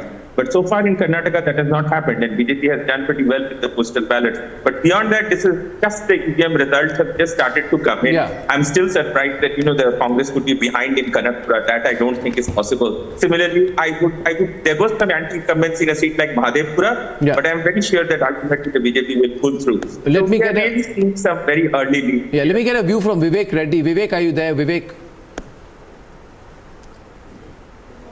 Yes, Arnab. Yes, Arnab. Yeah, Vivek, what do you make of the early trends? Vivek. Yes, Arnab. I think in Bangalore, where the effect of Narendra Modi was there in the last 3 days prior to the election, BJP is doing quite well. But in the old Mysore, if you look at old Mysore, Arnab, there is an improvement to BJP from last time. We are leading in more segments than was earlier there. Yeah. The whole problem is Belgaum, that is the Hyderabad Karnataka and the Bombay Karnataka. Yeah. I think these sectors we are viewing very closely. We want to ensure that we get through in these sectors, get higher seats in these sectors, and that will be critical for the elections. But if we look at the Lingayat belt, I think the Lingayat belt is voting BJP this time. The gap is very narrow, but overall, I feel the difference of 10 seats to 12 seats between Congress and BJP are very initial trends in the first round. I think we will be able to get over the brim and beat Congress. I think we are there in the game very strongly. What's the number? What's the number to be back in the game? What's the number, Vivek, to be back in the game? To be in the game, 90, 95? Well, I think, yes. We would be looking at 95 to 105. That would be the range where we will be looking at. Okay, so we got Prasad Gowda of the JDS also on the screen right now. Mr. Gowda, also if possible. Mr. Gowda, with BJP, JDS right now together is 112. Congress is 105 on its own. Others are 4. As of now, looking sort of, like a hung verdict. But I have seen my trends, Mr. Gowda. Usually these kind of situations consolidate in favor of the single largest party. So if I look at the trends, my own sense is that the Congress will take it away in the next 1 hour. Yes. But what is your reading of the numbers so far? The numbers on the screen so far? Sir, it is a premature stage to comment also from my side. But my confidence at the end of the counting time, we will come and stand not less than 40, sir. Not less than 40. And of course, again, people of Karnataka voted for maybe Ang Assembly also. That is my views. And it will going to be true also. Yeah. And we actually in elections, our Kumaraswamy, former Chief Minister Kumaraswamy, pleaded before the public with clean hands. We want, independent government to deliver good governance with transparency. In spite of so much of travel across state of Karnataka, north and south, people again maybe Modi ji traveled to Karnataka, Amit Shah come to Karnataka. If Modi ji has not come to Karnataka, the BJP wouldn't have crossed more than 50 to 60. Because of Modi has come, maybe the number has increased for BJP. And as far as JDS is concerned, we are still confident for not less than 40, sir. Not less than 40. Okay. Well, I mean, let's see. I mean, the numbers have gone totally static in the last 10 minutes. Yeah. And usually this happens before a big burst. Sohail is sitting there. Sohail, from a macro perspective, your thoughts? Sohail? The gentleman just before me said, Modi is becoming the important bellwether factor in Indian politics. And he's cutting across state, party, political lines, which is a very good thing for the BJP, but it's also a very bad thing because everything is now dependent on this one man. Yeah. I mean, he is the swing factor. He's not just the prime minister, he's the prime swing factor in elections. The second is the BJP must learn that the lessons of corruption have come to haunt it. And these lessons, if the BJP loses, will be solely at the door of the corruption that they have allegedly been practicing. Third, my belief, Arnab, and you're always the channel that says it first, this is a Congress election. They will win. They will form government. My only plea is don't sleep with Deva Gowda's son Kumaraswamy. He's an absolutely untrustworthy person. My old saying is, never go to bed with an elephant. You never know when it rolls over and the pleasure turns into pain. But 3 lessons. Modi is unassailable now. He is the leitmotif of Indian politics, and hats off to him. Yeah. You may love him, but he is the principal swing voter. First election commission.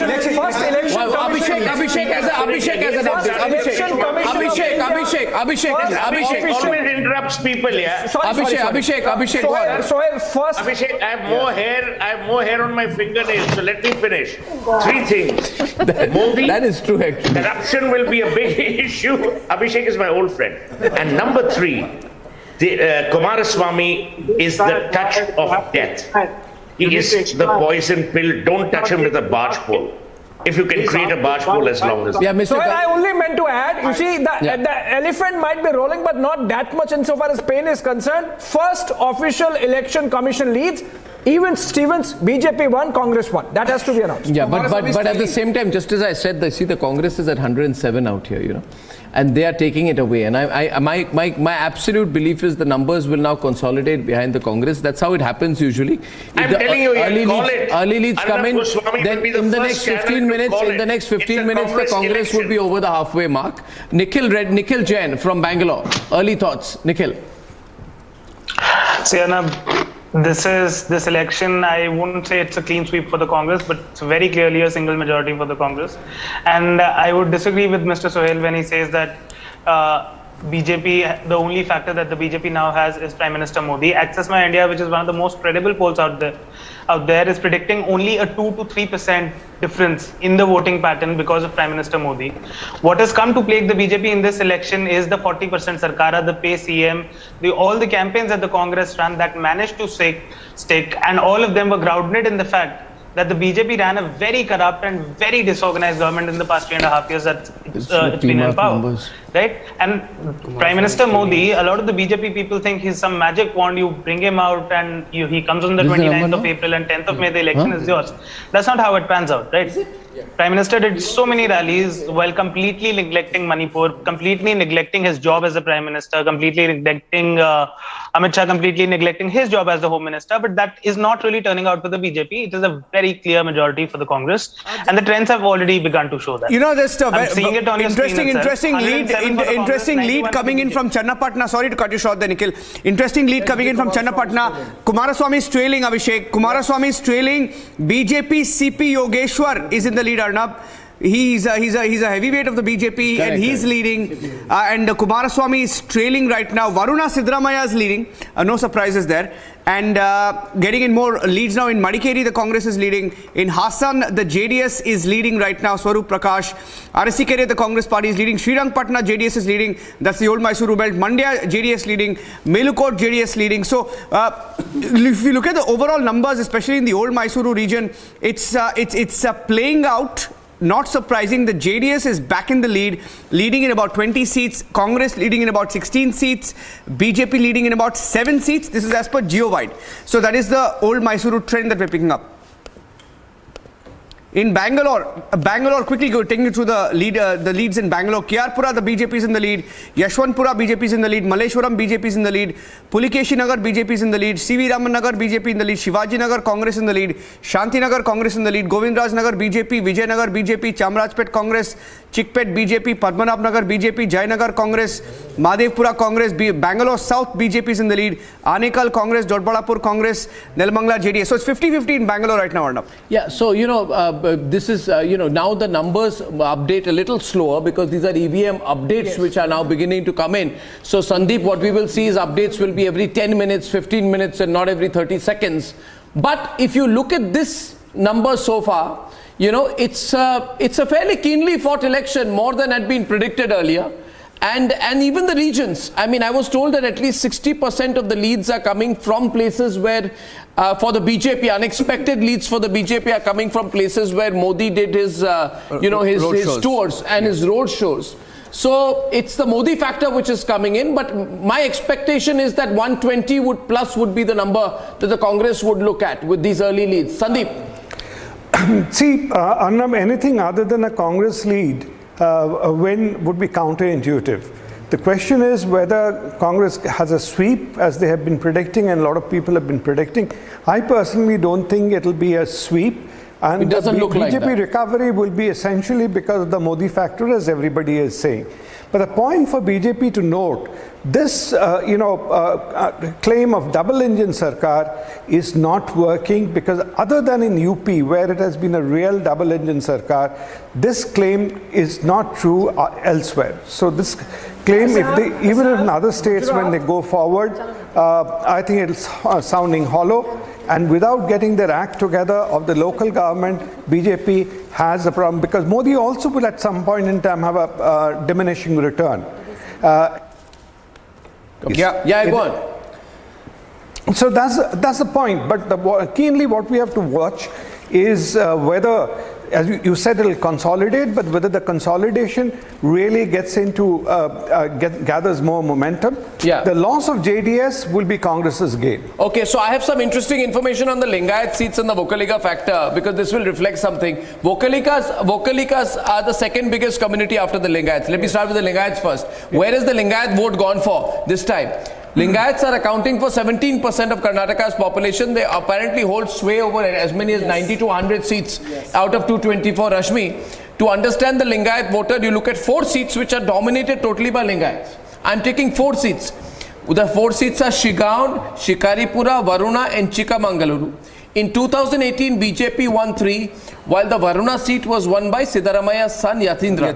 And as of now, as of 8:57 a.m., there has been no change in the lead trends which has been coming in. The BJP is leading in Shigaon, Shikaripura and Chikmagaluru, while Siddharamaya is leading in Varuna. This means that at least from the numbers, the Lingayat community is still standing behind the BJP. Yes. The BS Yediyurappa factor seems to be working, even for his son Vijendra, who is leading from the Shikaripura seat. Yes. So the Lingayat factor. So what we are seeing here, there could be a major amount of Muslim polarization behind the Congress, which has added that extra 4 to 5% to the Congress. But the Lingayat factor is still very much there. The Lingayats are still very much supporting the BJP. Which is why I would think these numbers are going to continue to be close. It won't be a total sweep yet. Yeah.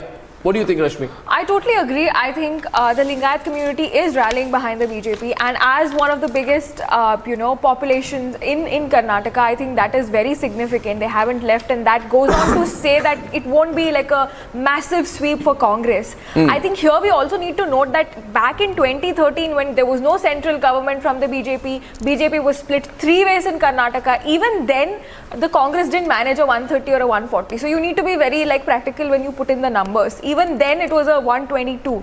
So putting that in perspective and keeping the Lingayat vote share in perspective, I think it's just going to be, they're going to touch the numbers. Now let's look at the Vocaliga factor, which is the second biggest community after the Lingayats. They form about 10 to 11% of Karnataka's population. 5 seats are indicating the mood of the Vocaligas right now. And the Vocaliga, the Congress is having a sweep in 4 out of the 5 Vocaliga bastions. The only seat where the Congress is not leading is the JDS super stronghold constituency of Channapatna, where the BJP is leading, and strangely not Kumaraswamy. Kumaraswamy is trailing there. In fact, in Budami, the Congress, Badami, the Congress lost only by a margin of about 1700 votes last time. Right. And there is a major Kuruba community to which Siddharamaya belongs. This time the Congress is leading. Yeah. Right. So the Kuruba community is moving to the Congress. Right. And in fact, in Gundlupet, where the BJP lost, had won last time, Congress has a lead. So the Vocaliga community is going with the Congress. The Lingayat community is going with the is largely going with the BJP. That's the sense I get. Now, what is the impact of that on overall numbers? And Abhishek, we are seeing exactly what I predicted. You see, the Congress is up to 111. BJP is going down to 86. JDS to 22. consolidated tallies, even if the JDS and the BJP have an alliance, they would only come to 106 seats. Yes, that's if right. the BJP-JDS alliance is good, less than Congress, and you would have to invite the single largest party, which has to be the Absolutely, Congress. so once the Congress has crossed the halfway mark. This is the Motorola moment with Arnab Goswami. I brought in a special Mysuru Pak, Karnataka special. Hold it for another 5 minutes. I will hold it. I will hold it. I'll have it with coffee. Yes, I'll get filter coffee. Yes. Yeah. Enough sugar, sugarless. Chalega, kuch bhi chalega. No problem. So yes, Arnab, so as I is winning this, Arnab. I will tell you. The two big setbacks coming in for the BJP. Arnab, Sriramulu, who's a very senior leader of the BJP, trailing in Ballari. In Ballari city, one of the Reddy brothers, Somsekhar Reddy, is trailing right now, which is not good news for them. And one of the Jarkiholi brothers for the BJP, trailing in Arabavi. And Nirani Murugesh of the BJP is leading. And some surprises coming in here. The BJP's Renukacharya is leading. Aragha Gnanendra is leading. Vijayendra is still in the lead. That is Yediyurappa's son. Kumar Bangarappa, son of former Chief Minister Bangarappa, in the BJP is trailing. That's not good news. K. Sudhakar is trailing. That is not good news. K. Sudhakar is a minister. He was a congressman, jumped over to the BJP. He's trailing in Chikbalapur right now. That's not good news for him. Vartur Prakash is trailing once again. So these are some of the big names trailing. MB Patil of the Congress party is trailing in Babaleshwar. Lakshmi Hebbalkar of the Congress is trailing. Ishwar Kandre trailing. Jagadish Shettar is leading right now in Hubli Dharwad Central. SS Mallikarjun Davangere trailing. These are some of the big names. Kimmanne Ratnakar of the Congress trailing. Madhu Bangarappa trailing. So both the Bangarappa brothers are trailing. Let's move very fast. Yes, G. Parameshwar trailing. K.R. Ramesh Kumar trailing. Some of the big numbers, names the leading or trailing on up. HD Revana is leading. Well, I'm predicting to you 120 plus with this trend of the Congress. I think you should take that Mysore Park next week. Absolutely, Arnab. I think it is. Why let good things wait? Yes. But this is not a Congress sweep. So I don't know what you're celebrating. You are so relieved. You are so relieved that they crossed the halfway mark that you can't wait. Stop putting brand name other sweet shops on my program. Please. Okay. No, Niranjan, what happens to Puttur? If you can find out for me, because I'm sort of looking at issue sheets. Is it the independent in Puttur? In Puttur, the BJP is leading, Abhishek. BJP is leading. Asha Timmatwa is leading of the BJP in connection Puttur. for the seat. You know, that's why I was. Puttur, the BJP is leading. Udupi BJP is leading. As I said, Udupi is where the hijab thing happened. C.T. Ravi is trailing in Chikkamagalaru. That's a big one. He's the national. That's a big one. Secretary of the party. That's a big one. So the story is looking really bad for the BJP. Right? I hope he loses, Arnab. You may hope anything. I mean, elections are not about hope, Arnab, you know. Arnab, let me tell you on your show, the Karnataka today will vote out the communal politics out there. Those who do this Hindu-Muslim politics in Karnataka, not all of them, not all of them, but those who do will be voted out. And today, if the Congress wins, will be answer in the face of all. Okay, we'll get Anil Shetty. Anil, please. Louder, please, Anil. Yeah. Then it's the Congress which must choose. No, Anil, continue, Anil. Entire communal politics started by Congress, not by us. Absolutely. Yeah, Congress did hijab, Congress did halal, Congress did Hajj ka jhatka. Who took away the reservation? Anil Shetty, look at him. Look at Anil and talk here. Anil Shetty, you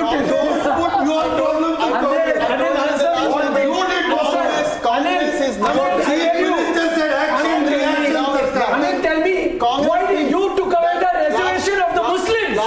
The Supreme Court's observation is shaky and flawed. Today you are answered today. You took away the reservation. You took away the books of the Muslim girls. You took away the kitab of the Muslim girls. Today, Karnataka will defeat the Muslims. Wait. 1 minute. You mean to say every constitution? Then why are Christians and Jains given? Okay. Speak over it. Constitutional. Did you read the Supreme Court observation based on gender, based on everything? No, reservation. Wait. Madam, Supreme Court Justice. Quoting B.R. Ambedkar. Ambedkar began reservation for a very particular reason. Supreme Court. It was an unconstitutional thing. Surabhi, do you know why there is a stay order? Surabhi, Supreme Court, 39 leads in all, 25 to the Congress, 12 to the BJP, 2 to the JDS. And JDS and BJP together 104 right now, and Congress at 114. Keep emphasizing that number. The BJP is not in the game if it remains under 90. Yes. Right? So we are clear about that? Absolutely. The BJP is not in the game. So as of now, that is the situation here today. BJP is not in the game right now. So just keep emphasizing that. And as I said, Yelaburga has already elected the Congress party in because Yelaburga never gets it wrong. One minute. Niranjan, yes. Please focus on the numbers right now for the next 5 minutes because the numbers are still moving a little bit here and there. Let's look at another source. So I think CT Ravi trailing is important. I think several ministers of the Bommai government are trailing. Yes. Which means that if the BJP was changing a lot of seats, it should have also certainly taken the effort to also remove a few more of its mantris. You know, wherever the BJP has changed its candidates, it's done better than where it has retained the ministers. So the party should have gone in for a complete overhaul, and therefore it is very, very clear out here that the BJP has not been able to defy the Karnataka jinx. There is a Karnataka jinx for an incumbent party. And don't read too much into this because there are places where the BJP has broken the jinx like UP, in Assam, but these are rare situations. Please remember, even at its worst, the BJP vote share has never been the BJP vote share has never been more than the Congress in Karnataka. Karnataka is largely a very strong Congress state. Karnataka is probably one of the strongest Congress states in the country. Karnataka is a state which re-elected Indira Gandhi after the emergency. So don't overemphasize what you're possibly gaining, what this election means. Oh, 2024 is finished. 2024 momentum is over. We must celebrate at the national level. Let's make Nitish Kumar Chief Minister, Prime Minister. Don't do that rubbish before me because you understand Karnataka is an extraordinary state with an extraordinary trend. I don't know what you're talking about. This sets the tone for 24 elections. This sets the tone. Charu Pragya of the BJP is with us. I want to go to her with Renu. Can I get everybody in so that nobody? No, 1 minute. Charu Pragya has been waiting for a long time. Really sorry, Charu. Okay, so we have 88-19. If I put the BJP, the Congress went down. Oh my God, what's happening? Congress is below halfway mark again. BJP and JDS at 107, Congress at 109. Is the BJP out of the game or still in the game? Charu. Good morning, Arnab. And the day is just beginning, and you are going to see these numbers fluctuate. Let her speak. Let her speak. See, honestly, order in the studio. Order in the studio. Please stop it. Let her speak. I say this with utmost confidence. Say it. Because if you have noticed, Arnab, in the last month and a half, every week the number of seats being given to BJP has been increasing, steadily increasing. Congress went on from saying BJP will remain in double digits to then finally understanding that BJP is actually going to be sweeping this. So when they had written us out, when they thought they had a campaign completely under control, week after week, not just them, but the liberal political pundits have been giving it to us. And today is going to be a day that is going to prove me to be true. Today is going to be a day when Congress is going to be eating crow. Congress is going to be saying that playing with the Asta of Indians. Congress is going to be saying that actually Who's that from Congress? Yeah, go on.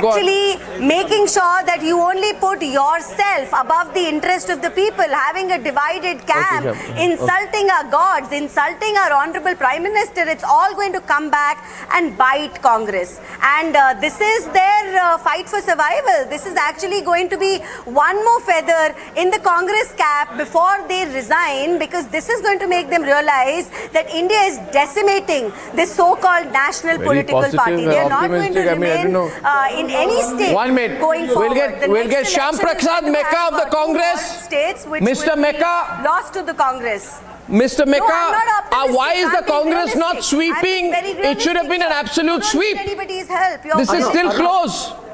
It shouldn't have been close. I think we are still in the early days. Look where you have come from, an absolute sweep. You are sitting here bargaining for seats. Come on, can you hold on? It's not as big as. Okay, see, Arna, one question I have is, out of these 220 trends that are available, how many of them actually have the EVM results? These are EVM numbers. These are all EVM leads. All, okay. All. Then it's still early days. We probably got one round of EVMs, maybe some of them second round.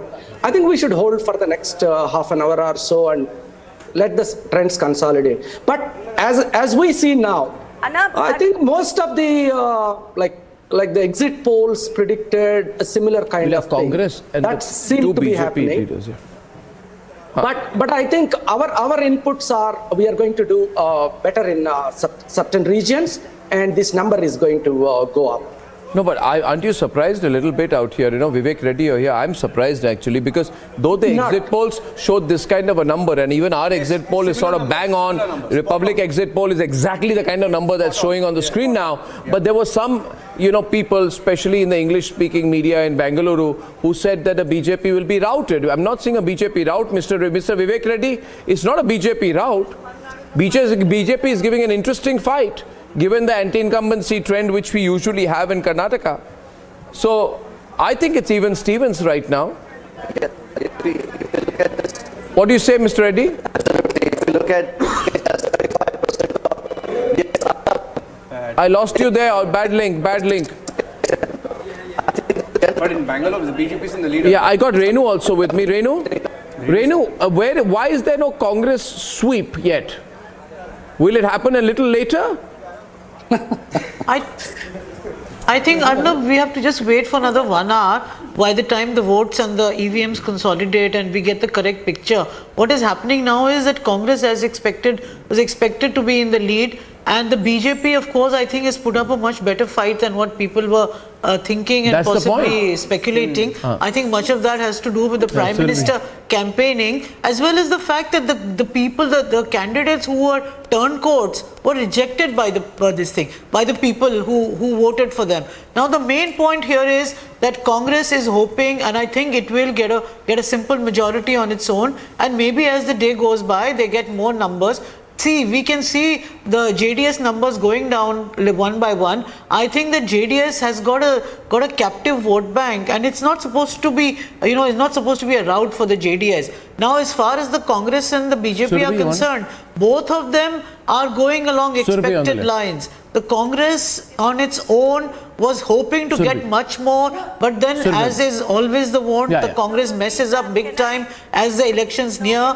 They did this Bajrang Dal drama, then they do all kinds of other, hitting out against each other. Renu, Surabhi is responding. Yeah, go on. You'll have to be louder, Surabhi. In the foldback higher in the Delhi studio, please. In the fray. Now, but I think that it's basically been a vote against the BJP. I think that the corruption issue I don't think that it's been a vote against the BJP, Renu. I was just saying, if I can please get my word in. I don't really see it as a positive vote for the Congress. I think it's a How many seats did the BJP get the last time? And the kind of and one more thing, Arnab, the joke doing the rounds in political circles is that both will form the government. Surabhi, you have to go in. No, I mean, Renu, if I may come in over here, I really don't think it is a vote against the BJP per se. This is not, if the BJP gets over 80 seats, my view is if the BJP gets over 80 seats, it is not a vote against the BJP. It is not massive anti-incumbency at all. Surabhi.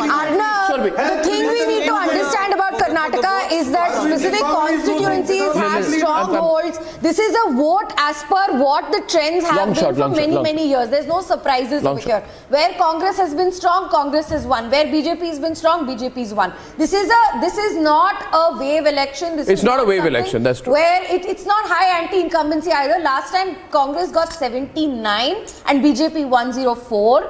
Anti-incumbency, if it would But JDS got 37 also. Yes, and sorry to not include JDS in it. JDS got 37, and I think if it were a strong anti-incumbency vote, BJP would be restricted to the 50s. Yeah. That I would say if Congress making way into BJP strongholds, that to me is a wave election. Congress winning its own strongholds, single-handed normal majority, election. That is if not a weird Congress- election. If Congress is able to get 113, that is enough to make the BJP lose. What are you going to with 80 seats? Will you form the government with 80? Impossible. So if Congress is able to get the 113 halfway mark, you lost. Congress has won.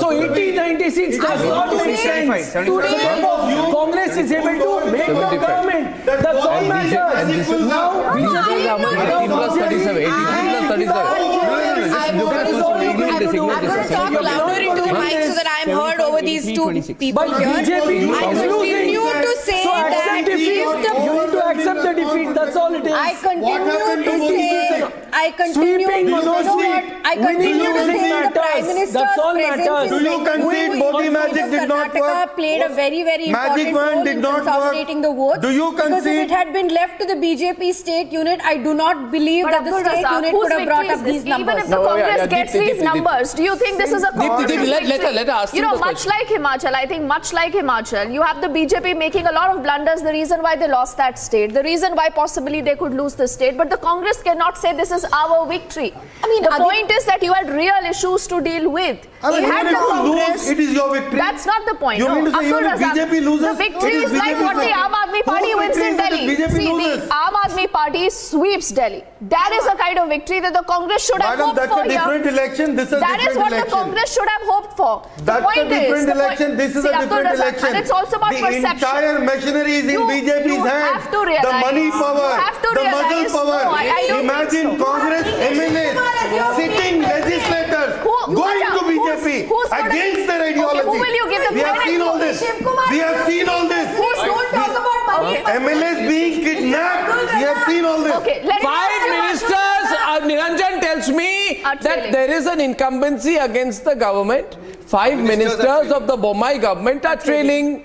Niranjan, please. Yeah. 5 ministers are trailing. Niranjan. Just taking you through the big ones. Sudhakar is trailing. K. Sudhakar was the health minister, if I'm not wrong. He's trailing.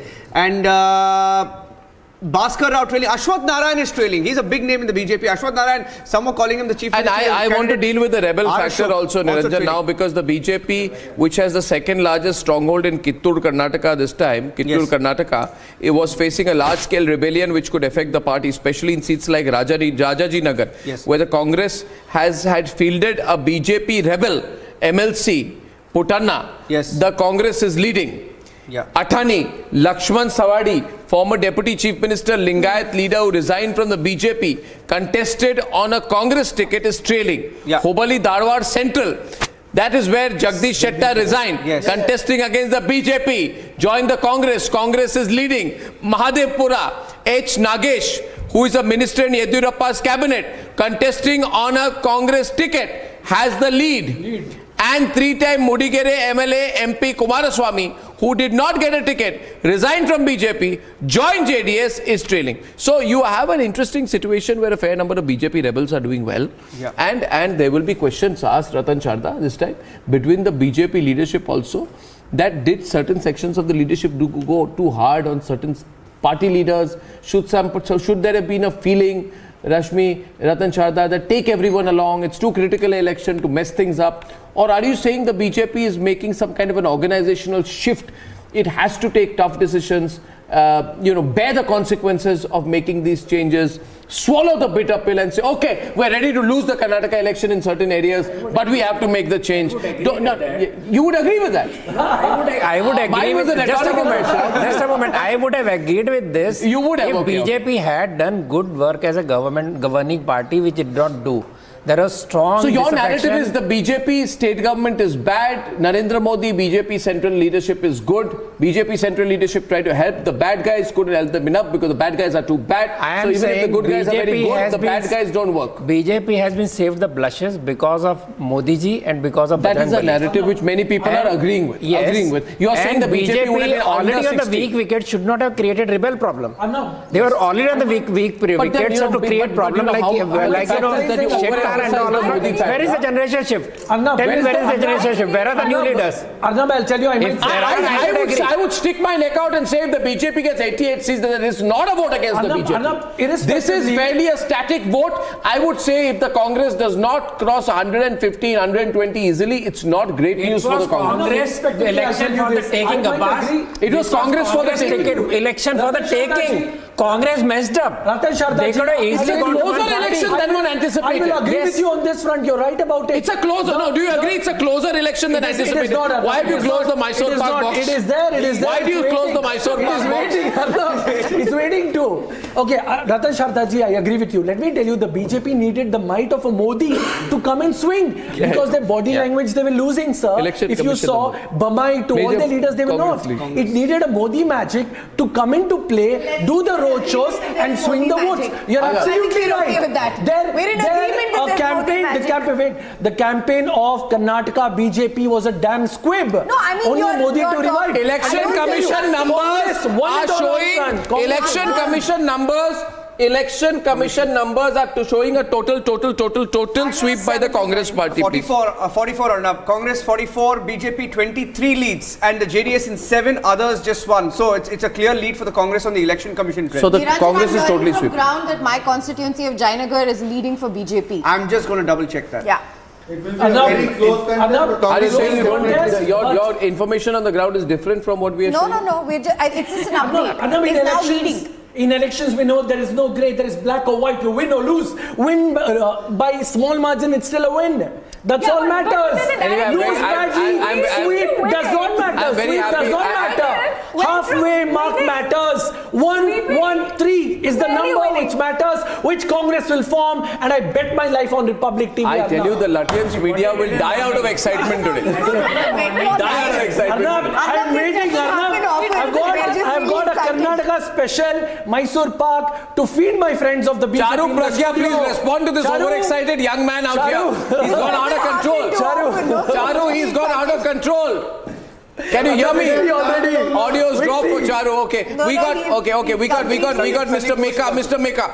Meka, please. Can I give sweets to my friends? Stop putting it down. Put it down. Okay.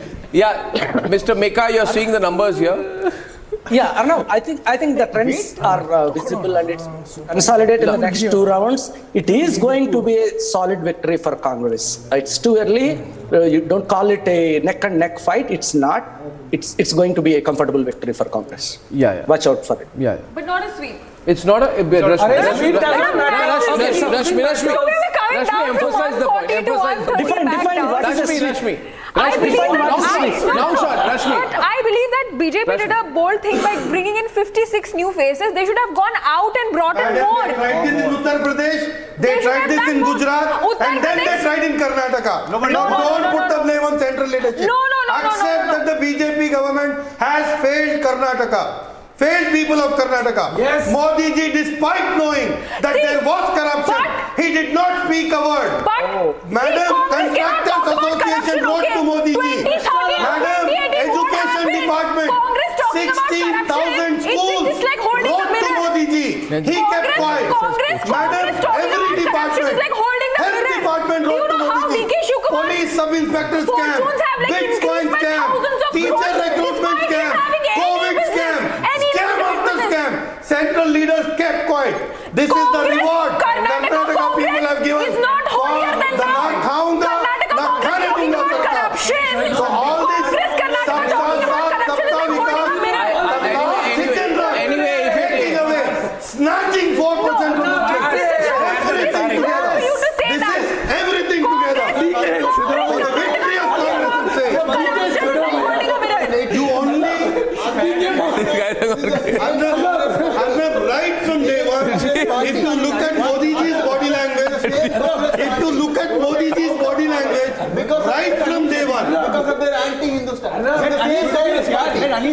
Nothing much has changed in Congress. The same Congress party voted out of power in 2018 with the same, because of the corruption allegations, because of the anti-Hindustan. Nothing has changed in Congress. Against the Congress talking about corruption is like holding a mirror. Your party president DK Shivakumar is an example for corruption. He's the epitome. You know what the chief minister said? There is a reaction for every action. There is a reaction for every action. This is not the number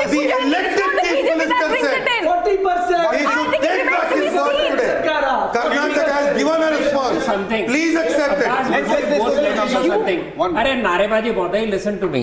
नारेबाजी नहीं है, सुनो ना, हकीकत बता रहे हैं. Logic सुन लो ना, लॉजिक सुन लो मेरा प्लीज लॉजिक सुन लो. अरे सुन लो ना यार. BJP 38%, 39%, Congress 45%, JD 7%. So all the so-called secular Muslim votes have shifted to Congress. It is not corruption they are worried, one on communal guard. Sir, were there not? अभी आपको बताया ना, percentage बता दिया ना आपको. JDS का vote आपको गए इसलिए हम जीते. आप अपने वोट से नहीं जीते. आप अपने वोट से नहीं जीते. आप कम्युनिज्म की बात करोगे, आप कम्युनिज्म की बात करोगे, हम नहीं करेंगे. आप कम्युनिज्म की बात करोगे. They sold COVID अरे beds. आपका वोट दिखा दिया. People remember. ना voting. Sir, government provided sugar. Government provided rice. They branded it BJP. People remember. People remember. What did the MP say? BJP ने आपने दिया. That's not the case, na? You're not getting the BJP नहीं. You can't सरकार के पैसे से पैसा दिया गया. वो BJP की सरकार थी ना. Sir, one Praveen Nataru is killed. 25 lakhs is given. One Fadil is killed. Nothing is given. People remember. आपको JDS को ट्रांसफर हुआ ना. 2013. JDS के वोट आपको ट्रांसफर हुए दिखा दिया आपको. Please accept. This sets the tone for 2024. Congress did in 2024. This sets the tone for 2024. Across the country, you brought in Himanta Biswas. You brought in Himanta Biswas Sharma. You brought in Yogi Adityanath. Nothing worked. 1 minute, yaar. 1 minute. 1 minute now. Now 1 minute. Nothing. No. Just curb your. Acha, 1 minute. But I can't. Listen to me. Listen to me now. Fact of the matter is, let's look at the Muslim dominated seats once again. There are 11 seats in Karnataka which have a population of over 30% Muslims. 11 seats in 2018 with 30% plus Muslim population. Congress won 10 last time. Now the Congress is leading in 8. BJP is leading in Mangalore seat in coastal Karnataka where it had lost 2018. There is 44.6% Muslim population. Fact of the matter is there has been counter polarization, but the fact of the matter is counter polarization not strong enough on either side to be able to diminish the anti-incumbency that the Mobile government faced. Every way in which I look at it, and I'm telling you there are 2 bellwether seats in Karnataka, both are seeing a Congress trend. Srirahatti, where 2018 BJP won, Congress leading. Yelaburga, which I told you, BJP won. Achar Halappa Basappa, Congress leading. And what I'm trying to tell you is that please understand and don't get overexcited. Remember that in 1978, the Congress won in Karnataka after the emergency. Tell me where else did the Congress won after the emergency? The Congress, 1 minute, before you take a 2024 prediction, please remember, I'll tell you one more thing, please understand. After 1984, please think logically, there was a Congress sweep everywhere, sympathy wave after Indira Gandhi's assassination. What happened in Karnataka? Karnataka, the Janata Party formed the government. So you need to just look at it logically out here and understand. Don't get overexcited on projecting Karnataka anti-incumbency on 2024. I'd like to get in GVL Narasimha Rao and Romesh Sabharwal of the Congress and BJP into the debate right now. Okay, so first of all, congratulations to Mr. Sabharwal, but it is not a sweep. It should have been a sweep. You're still not at the halfway mark.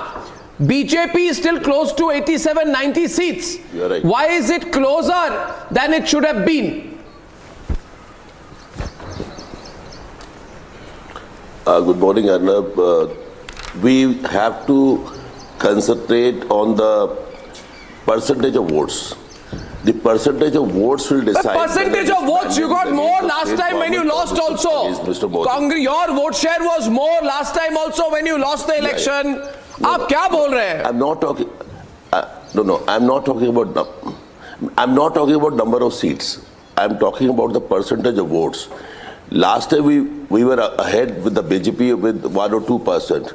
This time this is going above 5%. So I think after the whole election results will come, if the percentage of vote is above 5%, that is the mandate against the central government. If it is below 5% or 4%, it's against the state. I want to tell you right now, BJP and JDS 110, Congress 110, BJP, JDS 110, Congress 110, others 4. आप बात देखिए सबरवाल जी, इतनी anti incumbency थी मगर उसके बावजूद आपको 130 तो करना चाहिए था. 130 तो होना चाहिए था ना. That's the minimum you should have got. You are right. We are very thankful to the Karnataka people. At least they are showing courage to vote for us. They are showing courage to vote against the BJP. Let's see about the percentage of votes. Let's see about the percentage of votes. 1 hour to 2 hours. We are hopeful that the Karnataka people will give the clear majority to the Congress party. Let's see. Okay. Mr. Narasimha Rao, both psychologically, politically. What you are saying, I agree with that. I am just saying that you should have done better than whatever you are saying. It's totally correct. I agree with you. Okay, GVL. Good morning, GVL. Not a good morning for you. Why are you laughing like that? What is wrong with you? Please stop laughing like this. Very distracting. In a proper, that Gabbar Singh laugh, I don't need it here in the program in the morning. It's quite scary. Will you stop it, please? Yeah, GVL, please. Please, GVL. Arnab, you see, looking at the trends as of now, there is still a fight because you can't really. This is based on possibly first round of counting, and there is still a hope. I think we still hope that these results can get reversed. Although the Congress has a sizable lead as of now, but this could be possibly 1/10 of the votes counted, or even less than that. Because the margins of victory, because last time we won a larger number of seats with 2% trail in terms of votes. So I think we'll have to wait for a couple of hours to get firmer trends to emerge. But certainly we are very much, we've done very well. But the Congress, as the exit polls have predicted, the Congress seems ahead as of now. But I think a couple of hours is what I will wait for a firmer trend to emerge. Yeah. Election Commission, it's too early to look at the vote share as of now, Arnab, but as of now, 44% vote share for the Congress, 37. It could change drastically. The JDS just 10% vote share. 37 for the BJP, 44 for the Congress.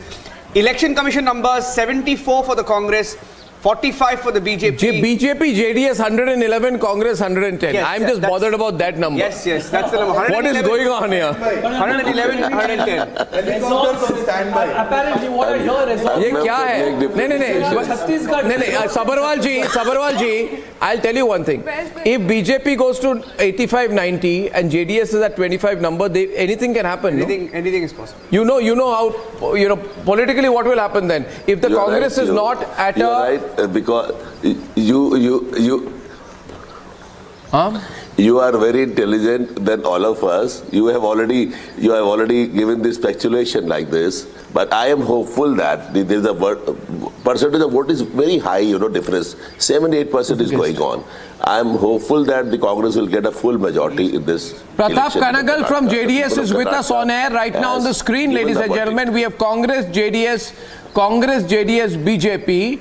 Numbers are very interesting, Mr. Kanagal. JDS 27, BJP 84, BJP JDS 111, Congress 108. This is the numbers we have. Now, if this is the kind of number which happens, then if Congress is halfway, not halfway mark, but single largest party, governor will have to invite Congress, no? Or will a quick coalition happen between Congress and BJP? Will they stake claim? JDS and BJP. Or will governor have by norm to invite single largest party? If the single largest party does not have a clean halfway, does not have 114 seats, then and a BJP JDS stake a claim. Whatever, the single largest party should be. Or single largest coalition. Should be invited first. What about Sonia Gandhi? She said we have 272, remember? She's the post-poll coalition expert. No, I'm saying the game will open up. No, I mean, it will open up. Should not be waiting for the game. I'd like to ask. Supreme Court. Can Niranjan, your question to the JDS, please. Niranjan, over to you. Pratap. Is there a possibility? Yeah. Is there a possibility? We've seen Mr. Kumaraswamy not saying no to the BJP in the past. No, he hasn't said no. To the Congress, he said no. Are you keeping your options open? See, it's to be honest, it's too early to conclude on the results. Whatever it's too early on the counting stage, and definitely we are sure that definitely the numbers going to change. There will be a drastic change, and even in our numbers, it will be like we are very much confident that we will be having more than the more seats than the last time. And once everything is concrete, then we can discuss about the possibility. If there is a possibility, then we can. If there is a hunger, you're not ruling it out. Like that, then this possibility come. If the numbers continue like this, because what is happening out here, Pratap, is that I'm a little surprised because last half an hour I would have expected the Congress to go to 125 plus, frankly, if the trend is there. But I'm seeing a different trend out here, and I'm seeing maybe the leads we saw were different, maybe there was something wrong. But the Congress currently has a vote share of 45.4% as per Election Commission. BJP has 38.7%. So the Congress has done very well. Scenario 1, Congress gets more than 120 seats, all their MLAs will be in Bangalore. Scenario 2, Congress get 115 seats, all their MLAs will be taken to Hyderabad. Scenario 3, Congress gets less than 110 seats, and then all their winning seats will be taken to people will take to Chhattisgarh or Rajasthan. No, Rajasthan is dangerous with Sachin Pilot nowadays. You can't trust Sachin Pilot. So the Congress has to really plan a 120, 115, 110 situation. No, but I'm very serious. If the Congress is under 110, then it's not good news, but it's moving along. On a serious note, I think the Congress will take it to 125. Pratap. Elections. Yeah, if you look at the 2018 election trends, right? Almost until 2 o'clock or in the afternoon 2:30, we had it was BJP which was showing leading in 130 seats, but at the end of the result it was come down to 104. So there's a it's a tough battle and a very close battle. So anything can happen. There are many seats which will be leads will go up and down, and result will be anyone's game. But Pratap, there was these are Congress celebrations in Bangalore, and choppers and flights are all ready to bring all the MLAs to Bangalore right now. They booked chartered flights. Chartered flights have been booked. What I heard from JDS MLA yesterday, he was a spokesperson on another party. BJP had distributed a suite at 12:30. Who? BJP. Pratap, I have a question for you. One of your spokesperson, a national spokesperson, said that you've already decided who you are going to form the government with. No, is it sir. true? Also, let me ask. Sir, let me tell you, Tanvir Ahmed has been distanced from us for almost 6 months. He is not our spokesperson. That has been clarified yesterday, and he is not aware of any developments happening in the Are you saying you sacked Tanvir Ahmed? Yes. 6 months back? That's 6 months back. Okay. So he talks about it today. Okay. Just 1 minute. Just one. Is it true that you've already met a BJP key leader in Singapore yesterday? Is it true that Kumar Anna met and the alliance took place? Is it true? How can the alliance take place? The alliance as in they are cahoots in touch with each other. No, Mr. Kumaraswamy went to Singapore for a medical checkup. He was been on the streets for 150 days.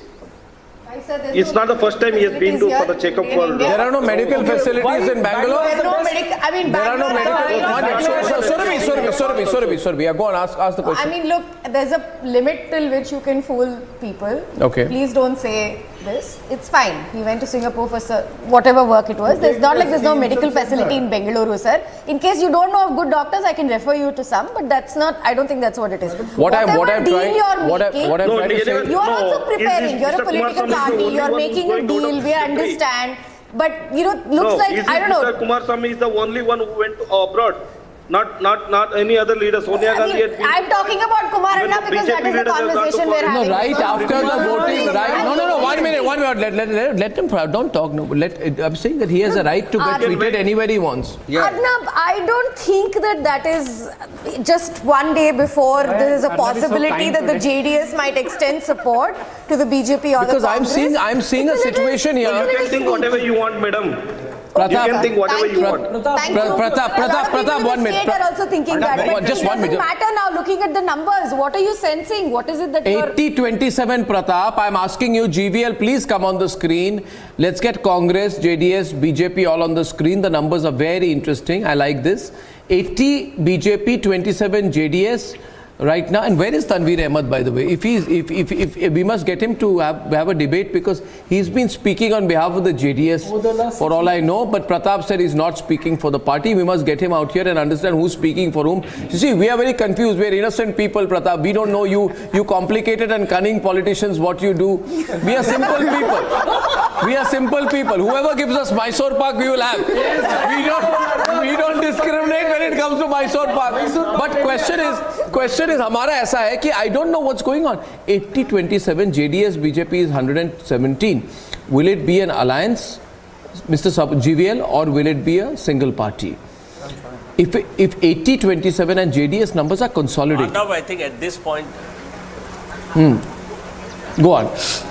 Yes, I think a lot of seats from the old Mysore region haven't been reported by the Election Commission, as I see from their chart. But making any kind of government formation discussions at this stage is a bit premature and futile. And the trend so far seem to show Congress firmly in the lead. So let's wait for next couple of hours to know where the numbers finally consolidate. But tell me, GVL, and that may be a time when you can, one can even have a... GVL, if no party gets a halfway mark. Yes. If no party crosses the halfway mark, okay, and BJP and JDS comfortably cross halfway mark together, then what should happen then? I think the party will take a call when all the final results emerge. What should be the party's strategy will be known at that time. But let me just reflect on what has happened in the past. In 2018, we emerged as the single largest party with 104 seats, but yet we did not get a government. Yeah, but then JDS was not with you. Now JDS is with you. No, nothing as such, Arnab. No, I'm saying we did not have a government. So what will happen eventually will depend on the final numbers, and making any kind of premature comments at this stage is, I think, a bit hasty. Arnab, while... No, he's saying JDS is playing hard to get. I like all this. Arnab, looking at the number, more than 30 seats will be decided by the vote margin of 2,000 to 3,000. This is what we're looking at. So now, if you count that, 80 and 104 and 27, correct? If we manage to get out of that 30, which is the 2,000 swing, correct, 2-3,000 swing, if we manage to get 20 plus... Very unlikely scenario. No, how? It's because they're holding it. The numbers are holding, right? Your numbers are holding. It's not like Congress is crossing. Okay, Kumaraswamy, these are pictures of Kumaraswamy latest, I think. He's come back from Singapore. He's seen to be praying. He's praying. Okay. And you know why is he praying? You know what is he praying? Local media showing that he's got over 30 seats, Arnab. So local media is showing JDS has got over 30 seats. Still a player. So he's very much a player. Local media, in fact, showing that some local media are showing that he's got 34 seats. Yeah.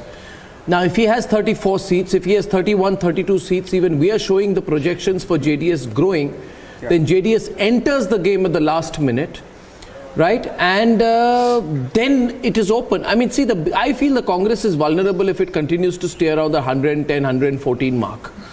Right? It is a situation of vulnerability, and I'll tell you why. I'll tell you why. Arnab, there are about 5 to 10 MLAs which DK Shivkumar is very scared of. They might jump the ship. Apparently, they are in touch with Karnataka BJP. Yes, the turncoats. Apparently, just one. Arnab, a ghar wapsi of sorts for the turncoats who've joined in have got plum deals with the BJP, and they might shift. The same reason why DK is assembling all its MLAs to Bangalore city at his own very resort. So this is to watch out for. Like they say with the BJP, Sam, Dam, Dand, Bhed. This is very very exciting situation. It is. I've suddenly woken up. Chartered flights have been booked, Arnab. Choppers have been booked, Arnab. I know what the hell is going on. Arnab Goswami, let me tell you, choppers have been booked, chartered flights have been booked, resorts in Chhattisgarh have been booked, Arnab. That is the news today. Yes, I will tell you. It's showing on Republic TV. Watch it. Choppers are booked. Yes. EC numbers. Watch Republic, Surabhi. You'll be informed and educated. I'm just coming. I'll get a coffee. Don't jump. Wait. EC Election Commission showing that the Congress is leading in 85 seats. I'm coming. BJP leading in 62 seats. JDS leading in 18 seats. So that's the EC trend. PMARC showing that the Congress is leading in 101 seats. BJP leading in 76 seats, JDS leading in 27, and as far as geo-wide is concerned, showing Congress still at 94, BJP at 74, and JDS at 31. So most projections showing that the JDS could be over 30. It's a close contest for HDK. I was just the JDS is looking at a tough battle because in Channapatna, where HDK is contesting, it's a bastion seat, Niranjan. Yes. There a margin of his lead against the BJP is just 93 votes. Yes. You missed that. HDK's lead is 93 votes as per the Election Commission. Yes. So he needs to pray. He really needs to pray. I would pray too if I was in that situation. One thing I'll agree with you. The BJP has made JDS and Congress do a temple run. Undoubtedly. Thanks to the BJP, I think the Congress and the JDS believes in temple run a lot more. Yeah. So I think that is a great way to influence. No, anyway, can I get some of the others in? Like, let's get Mr. Meka and we get Congress. Mr. Sabharwal, Mr. Meka. Let's get the political parties on the screen right now. Deepthi, why don't you take it over from here? Because Mr. Sabharwal, I would be uncomfortable if I was Congress right now. First of all, for all the Lutyens media jumping and they are crafting their next headline, sitting in their newsrooms and saying, return of the Congress. Vadra does it again. The Rahul Gandhi factor. You know, why Modi got it all wrong? You know, the Gandhi swung it. Why the Congress cannot be undermined? Why 2024 has been opened up? Abhishek, why 2024 is back in the game? You know. The impact of the Bharat Jodo Yatra. Why the exact constituencies? The very coming in a row. Priyanka Gandhi back in the game. The problem is, relax. Abhishek, where have you been? One second. While I go out and have a little bite of Bircher Musli, I'll tell you a thing. You can have all the Mysore Pak. I'm the healthy guy. The question is, I want to tell you that in Varuna, Congress bastion Siddaramaiah leading, Kanakpura, DK Shivkumar is leading, Shigao, Bomai is leading, right? And he's been winning the seat for the last 3 elections. Okay, Jagdish Shettar is leading, who's the turncoat Lingayat leader. Channapatna, JDS, Kumaraswamy contesting from leading with 93 votes. Okay, so I just need to tell you the overall picture is still very much open, and I think we must be humble enough to admit right now, this is not a Congress sweep election. This is a hard-fought BJP election against very hard anti-incumbency, and I think right now it's very open.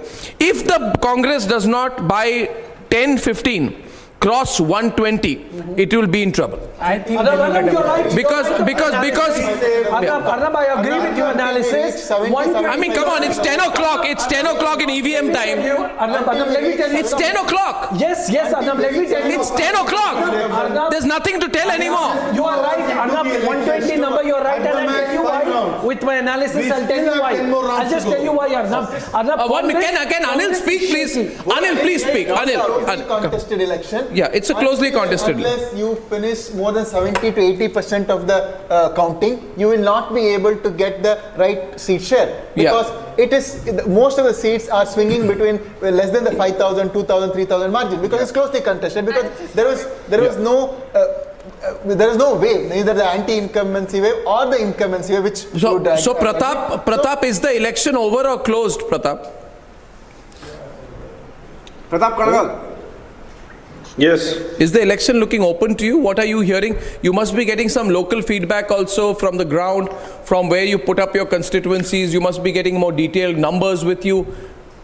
Because we are seeing the JDS number move as per us to 26, 27, but some local channels reporting up to 31, 33. Yeah, no, but it's like, we are, at present we are at 28, but we are confident that we will cross 45. Okay, so